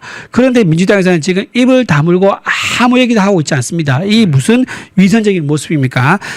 자기들이 환율 위기를 만들었을 때는 침몰하고요. 국민의힘에서 또는 이제 우리 집권 여당일 때 환율 조금 올랐을 때는 곧 나라가 망할 것처럼 떠들더니 이런 위선적인 모습이 참 여전하다라는 말씀 또 드리고요. 또 코스피도 말씀드리면 코스피는 지금 5천을 넘겨서 이제 가자라고 이제 이재명 대통령이 목표를 제시했는데 지금 4,000선에서 계속 헤매고 있습니다. 그러다가 지금 요 며칠 사이는 계속 3,900, 3,800선까지 떨어지면서 붕괴되고 있습니다. 이게 지금 외국인들이 매도세가 지금 강하기 때문에 그렇다 그러거든요. 외국인들의 매도세가 우리나라 주식에서 버텨주지 못하면요. 계속 추락할 수밖에 없습니다. 더군다나 이제 삼성전자나 SK하이닉스 강세장을 이끌었던 반도체 이런 부분에서 대형주들의 외국인들 많이 집중되어 있었는데 여기가 싹 썰물처럼 빠져나가는 거예요. 그러니까 뭐 이익을 뭐 현실화하겠다라는 그런 목적도 있어 보이지만은 그 이면에 더 큰 문제를 보면요. 우리나라가 불안한 거예요. 언제 어떻게 이재명 대통령의 사회주의적 또는 반시장주의적 정책을 통해서 기업들을 옥죄일지 모른다. 그런 불안감 때문에 좀 빠져나간 게 아닌가 싶은 생각이 드는데 이런 상황에서도 더 위험한 게 뭐냐. 금융위에 있는 부위원장이 뭐라고 했습니까? 빚을 내서 투자라고 했습니다. 빚 내서 투자한 것은 뭐라고 했죠? 레버리지라는 참 회개한 말을 끌고 나왔는데 어떻게 빚 내서 그 리스크 만약에 거기 나중에 손실 나면은 빚낸 그 손실 전액 손실 나면 그거 다 정부 책임질 수 있습니까? 책임 못 지죠. 자 이런 식으로 부동산의 수요를 억누르면서 오갈 데 없어진 돈이 있으니까 그 돈을 억지로 주식에 넣어가지고 주식을 강제로 부양시키려고 했던 것들이 뜻대로 안 되고 있는 거예요. 그러니까 지금 이게 시한폭탄처럼 되고 있는 상황이다. 주식과 환율 이 문제가 겹쳐진다 그러면 거대한 쓰나미가 경제에 미칠 수가 있다. 그래 봅니다. 예. 자, 환율 문제로 잠깐 살펴보고 좀 다음 이슈로 넘어가 보겠는데요. 워낙 11월에 원화 낙폭이 지금 주요 통화보다 훨씬 큰 상황이라는 지표가 계속 나오는 데다가 원화가 6거래일 연속으로 상승하면서 원화 가치가 쭉쭉 떨어졌죠. 하락했죠. 자, 경제 위기에 늪으로 빠져들고 있습니다. 그런데 앞서 제가 좀 오프닝에 좀 이야기를 했습니다만 이재명 정권이 환율을 뭐 진화한다는 이름으로 거기다가 이상한 무슨 구원투수란 이름을 붙였어요. 국민연금이 무슨 환율 방어하는 대책기구도 아닌데 구원투수라고 붙였습니다. 투수 중에 구원투수는 항상 있죠. 그건 선수 중에 하나니까. 그런데 국민연금은 그런 용도가 아닌데도 국민연금을 동원해서 지금 환율로 지금 상황을 막아보겠다. 진화하겠다. 뭐 효과가 있을지 여부를 떠나서 근본적 문제가 지금 있는 평가가 많은데 노후 뭐 자금 이런 것까지 지금 굉장히 우려되는 상황인데 상황 어떻게 보시나요? 지금 본인의 실적으로 인해 가지고 이렇게 환율이 오르고 있는데 국민연금은 이제 대다수 국민들이 가지고 있는 마지막 노후의 마지막 보루 아니겠습니까? 네. 국민연금 넣었는데 지금 많은 사람들이 가지고 있는 불안이 뭐냐면은 이거 내가 나중에 받을 수 있는 시기가 되면은 이게 국민연금 다 떨어져가지고 앵꼬가 바닥이나 앵꼬가 돼가지고 내가 못 받을 수 있다는 불안감이 다들 있단 말이에요. 있죠. 그래서 이걸 개혁하자는 얘기가 나오고 있고 역대 정부가 이 개혁 얘기를 꺼낼 때마다 큰 사회적 이슈가 되고 있습니다. 그런데 본인의 실정에 의해서 환율이 오르고 있는 것을 방어하기 위해서 국민연금 돈을 끌어다가 이거 막겠다라고 한 거. 이거는 국민연금을 국민연금에 이제 기대고 있는 많은 국민들에게 뒤통수를 때리는 거나 마찬가지다라고 생각이 듭니다. 더군다나 이제 국민연금이 지금 해외에 투자하고 있는 비중이 국민연금 원래 목적이 뭐냐면 수익을 끊임없이 내야 되거든요. 그렇죠. 수익을 내야지 나중에 그 받는 사람들한테 배당을 할 수 있으니까. 국민연금이 그래야 유지가 되죠. 유지가 되죠. 그러니까, 네. 그러니까 끊임없이 수익을 내야지 계속 후 세대가 받을 수 있는 거죠. 근데 그거를 유지하기 위해서 주로 어디에 투자하면 해외에 투자하고 있는 거예요. 한 전체 투자의 한 50% 가까이가 해외 투자라고 그러더라고요. 근데 이렇게 환율이 올라버리면요. 국민연금이 그걸 버틸 수가 없는 거예요. 네. 환율을 그러니까 기존에 적은 돈으로 달러를 살 수 있었는데 지금은 더 많은 돈을 줘야지 달러를 살 수 있으니까 이거는 뭐 여러분들 뭐 푼돈으로 환전한 그 정도 규모가 아니고 몇 천억 또는 몇 조 단위를 환전한 돈이기 때문에 그 환율의 변동에 따라서 수익이요 엄청나게 왔다 갔다 합니다. 수천조가 왔다 갔다 합니다. 그런 위험한 상황을 이재명 대통령이 지금 국민연금을 담보로 해가지고 국민들 노후를 담보로 해가지고 본인의 실정을 막으려 하고 있다. 이거 굉장히 국민들이 이제 심판해야 될 그런 항목이 하나 더 늘었다 이런 겁니다. 예. 연금의 수익이 안 나오면 연금은 고갈됩니다. 앞서 얘기했던 건강보험 고갈듯이 고갈돼요. 그냥 계속 늘어나는 게 아닙니다. 왜냐하면 연금에 우리가 납부하는 기간보다 연금을 받는 기간이 통상적으로 깁니다. 더군다나 이제 고령화 사회로 가면 뭐 한 30년, 40년은 기본적으로 사는 분들이 많기 때문에 연금을 받는 기간이 굉장히 많죠. 연금은 10년, 20년을 넣더라도 받는 기간 30년, 40년이면 연금이 수익이 안 나오면 연금이 그게 남아나겠습니까? 고갈되죠. 적자 상태로 가는 거죠. 그러면 이제 국민연금 문 닫는 상황이 오면 내가 냈던 연금은 어디로 갔어? 이렇게 보는 거죠. 자, 그런 상황인데 국민연금이 목적이 전혀 목적과 다른 환율 이 방어에 동원된다? 완전히 지금 이 한두 가지 실수 차원에서가 아니라 정권의 심각한 남용이다. 이제 이런 부분과 함께 짚어보면서요. 근데 환율 얘기가 나왔으니까 환율이 사실 이렇게 높아지면 가장 타격을 받는 부분은 어떤 부분이라고 보세요? 기업이죠. 예. 기업들이 가장 이제 해외 결제를 달러로 다 하거든요. 네. 근데 그게 올라버리면 기업이 당장 예를 들면 100억 결제를 해야 되는데 그게 130억, 140억 이렇게 되는 거예요. 그러면 그렇게 늘어난 그 이제 결제 대금을 어디서 메워야 됩니까? 당장 이제 일자리를 줄이거나 광고비를 줄이거나 또는 복지를 줄이거나 이렇게 해결할 수밖에 없는 거예요. 그러면 기업들의 어떤 수익이 감소가 되면서 일자리에 잃는 사람이 생길 수도 있다. 그리고 기업에서 쓰는 많은 법카 이것도 전부 다 동결되거나 더 축소될 수 있는 거고요. 네. 또 하나 또 일반 이제 서민들 입장에서 보면요. 서민들 중에서 이제 아이를 유학 보내는 사람들이 있습니다. 그 사람들 생각해 보세요. 한 학기에 보통 외국에서 유학 보내면요. 한 학기 2천만 원 든다 그러거든요. 어젠가 신문 보니까는 2천만 원 내야 되는 게 2,400으로 늘었다 그러더라고요. 이거 굉장히 크죠. 월급쟁이 아빠 혼자 외벌이 하는 집에서 2천만 원이 2,500만 원 늘었다 그러면은 굉장히 큰 직격탄을 맞는 가계에 직격탄을 맞는 이제 상황이 되기 때문에 이거는 뭐 기업뿐만 아니라 일반 국민들에도 굉장히 피부에 와닿는 경제적 데미지다 그렇게 볼 수 있습니다. 예. 자, 주제를 바꿔보겠습니다. 자, 마지막 주제 한번 좀 살펴보겠습니다. 이게 좀 화제였는데 G20 정상회의 때 메르츠 총리, 독일 메르츠 총리가 이재명을 향해 던졌던 이게 지금 아주 중요한 이슈가 됐고, 독일과 유럽이 지금 한국 정부를 어떻게 보는지, 이재명 정부를 어떻게 보는지 아주 중요한 장면이었어요. 돌직구로 지금 해석이 되는데 중국 어떻게 생각해? 답 좀 해봐 하니까 제대로 답을 하지 않았어요. 그래서 회피했다 이런 얘기가 나오는데, 자, 어떤 차원에서 이 장면을 봅니까? 메르츠 총리가 핵심을 잘 파악하고 있었던 것 같아요. 이재명 대통령을 만난다고 하니까 좀 공부를 했겠죠. 그리고 유럽에서 나오는 많은 언론에서 네. 우리나라의 이제 작년 이제 비상계엄 선포 그리고 윤석열 전 대통령의 탄핵 그리고 이재명 정권의 탄생까지 굉장히 비중 있게 보도가 됐는데 그때 유럽 언론에서 나왔던 얘기가 뭐냐면은 레프트 윙이랍니다. 레프트 윙, 파이어 브랜드라 그래가지고 좌파 선동가라고 이재명 대표의 별명을 붙여줘가지고 그렇게 보도가 많이 됐어요. 그러니까 본인도 생각하기에 좌파 선동가가 이제 대한민국을 이끌게 됐고 그렇다면 대한민국의 자유시장 경제로 통해서 번영한 지금의 대한민국이 이재명 대통령에 의해서 이제 다른 길로 갈 수 있겠구나라는 것을 이제 다른 나라 유럽 지도자들도 알고 있는 거죠. 그래서 이재명 대통령이 와가지고 본인은 이제 통일에 대한 어떤 공로로 인해 가지고 노벨상을 받고 싶은 욕심이 있다 보니까 통일에 대한 원포인트 레슨을 희망해가지고 메르츠한테 통일을 어떻게 하면 되느냐라고 물어봤는데 거기에 대한 대답이 이제 인 거죠. 본인이 이미 준비를 해왔던 거라고 봅니다. 그렇게 하면서 그게 중요한 게 아니라 너 중국 어떻게 생각해? 라고 세게 역질문을 한 거죠. 그랬더니 이재명 대통령은 동문서답했다 그래요. 그러니까 우물쭈물하고 있는 거죠. 왜냐하면 거기에 대한 답변이 실시간으로 해외에서 다 지금 취재를 하고 있는 거거든요. 그게 어떻게 답변에 따라 가지고 지금 중국과의 관계라든가 이런 것들에 심각한 영향을 줄 수 있다 보니까 겁을 먹은 것 같아요. 그래서 아예 답을 안 할 식으로 그래서 넘어갔다. 이게 무슨 의미냐?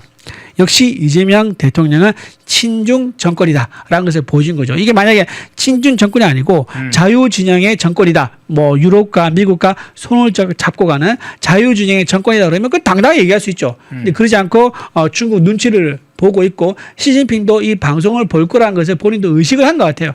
그러다 보니까 시진핑에 대해서 비판적인 말을 하지 못하고 있는 그런 상황을 우리가 봤다. 그리고 유럽의 지도자들이 이렇게 정면에 대놓고 사실 이거 외교적으로 어떻게 보면 결례를 할 수 있습니다. 왜냐하면 다른 나라 정상에 대해서 야, 니는 그 나라 어떻게 생각이라고 묻는 거는 자기 나라 직접적인 관련이 있는 게 아니면 질문을 하는 게 좀 아니거든요. 그 예의 안 맞거든요. 근데 그런 질문을 했다는 것은 이재명 대통령을 좀 낮춰보고 전부 다 좀 뭐랄까 왕따라는 것보다는 좀 이제 자기들과 어울리기에는 맞지 않는 국가 지도자다라고 좀 보는 게 이번에 메르스 총리와의 대화에서 드러났다, 이제 그렇게 보입니다. 예. 자, 마지막으로 이 질문 하나 좀 연관해 드리겠습니다. 자, 우크라이나 전쟁 이후에 유럽 국가들은 사실은 그 전과 후가 굉장히 다릅니다. 대표적인 나라가 이제 독일, 프랑스죠. 물론 북유럽 국가도 관련이 되어 있습니다만 독일, 프랑스는 우크라이나 전쟁 이전만 하더라도 한동안 러시아와 중국과 굉장히 우호적 관계, 친교적 관계를 유지를 해왔습니다. 특히나 독일은 그랬죠. 뭐 에너지와 관련해서 러시아에 굉장한 의존을 해왔습니다. 특히 천연가스 의존이 굉장히 심했죠. 뭐 탈원전한다고 하면서 사실상 러시아에 의존을 해왔는데, 자, 그 우크라이나 전쟁 이후에 그걸 깨달은 거죠. 이제 지정학적 현실주의라고 이야기를 하는데, 이 전체주의 국가들이 우크라이나 전쟁을 일으키면서 자유서방 국가들이 일부가 정신을 다시 차린 것이죠. 완전히 이제 우리의 길이 잘못된 길이었다 해서 다시 유럽 국가들이 우크라이나 전쟁에서 현실주의 노선으로 상당히 돌아왔는데, 지금 영국, 독일, 프랑스, 이탈리아 이 나라들이 지금은 우크라이나 전쟁 당시에 상당히 러시아에 맞서 지금 싸우는 국면입니다. 우크라이나를 지원하는. 그만큼 바뀌었어요. 중국과 관련해서도 그렇습니다. 메르츠 총리는 바로 독일 총리의 발언은 그 한 단면을 지금 드러내는 것이라고 보는데, 유럽연합의 전체 분위기 어떤지 이 문제도 한번 좀 이야기해 주시고, 이 양다리 외교, 이재명의 양다리 외교, 물론 서방 진영이니까 유럽 국가들이 한국을 그렇다고 완전히 배제하진 않습니다. 자유민주주의 국가니까. 그렇지만 이 양다리 외교에 대한 평가는 어떨지 어떻게 보세요? 일단 이제 독일이 좀 중국까지 우호적이었었어요. 네. 이제 아마 독일이 워낙 기술이 좋은 나라죠. 특히 기계 잘 만드는 세계 최고의 나라 아니겠습니까? 잠수함이라든가 군함, 자동차 이런 기계 관련 등은 독일이 최고 기술력 가진 나라인데, 그 말은 무슨 말이냐? 중국에 수출한 게 많았다는 얘기예요. 그러니까 중국에서는 그런 이제 기계 공산품을 수출할 때 그 시장을 포기할 수가 없었던 독일이기 때문에 중국의 좀 우호적 입장을 좀 취했었죠. 비판을 자제했었습니다. 하지만 지금 중국이 하고 있는 행태를 보니까 러시아와 손을 잡고 우크라이나를 부당하게 탄압하고 있는 모습, 그리고 사회주의 국가로 이제 영향력을 넓히려는 모습. 그러니까 러시아와 중국과 북한이 사회주의 국가의 어떤 중추적인 그런 이제 세계 질서 재편을 하려는 모습을 보니까 이건 아니다. 유럽이 언제까지 중국 시장만 바라보고 성장할 수는 없다. 왜냐하면 중국 말고도 시장이 큰 데가 있습니다. 인도도 있고요, 뭐 인도네시아도 있고요. 억대의 이제 인구가 있는 나라가 많이 있으니까 꼭 중국을 고집할 필요 없다. 그렇다고 해서 중국을 완전히 포기할 수는 없는 거지만, 그래서 어떤 이제 절충안을 이제 생각한 거죠. 그러니까 지정학적 현실주의 노선이라는 말이 이제 그래서 등장한 건데, 유럽 국가인데 유럽 국가에서 일어나는 탄압을 우리가 지키지 않으면 어떻게 하느냐. 유럽 국가에서 공산주의 국가가 국토를 침범했을 때 우리가 지켜줘야지, 한번 그걸 우리가 외면하기 시작하면 이게 도미노처럼 다른 나라에도 일어날 수 있다라는 것을 이제 유럽 공동체가 좀 이제 공감한 것 같아요. 그래서 노선을 바꿔가지고 영국, 독일, 프랑스, 이탈리아 등이 휴전 협정을 좀 독촉하는 빨리 바라는 이런 상황이 오고 있지 않는가 생각합니다. 예, 최근에 이제 상황까지 메르스 총리의 발언의 함의까지 좀 살펴봤습니다. 예, 1부 이준우 대변인이었습니다. 고맙습니다. 네, 고맙습니다. 펜앤마이크에서 추천하는 영상도 보고 가세요. 다른 영상도 즐기시려면 구독 버튼을 꼭 눌러주세요.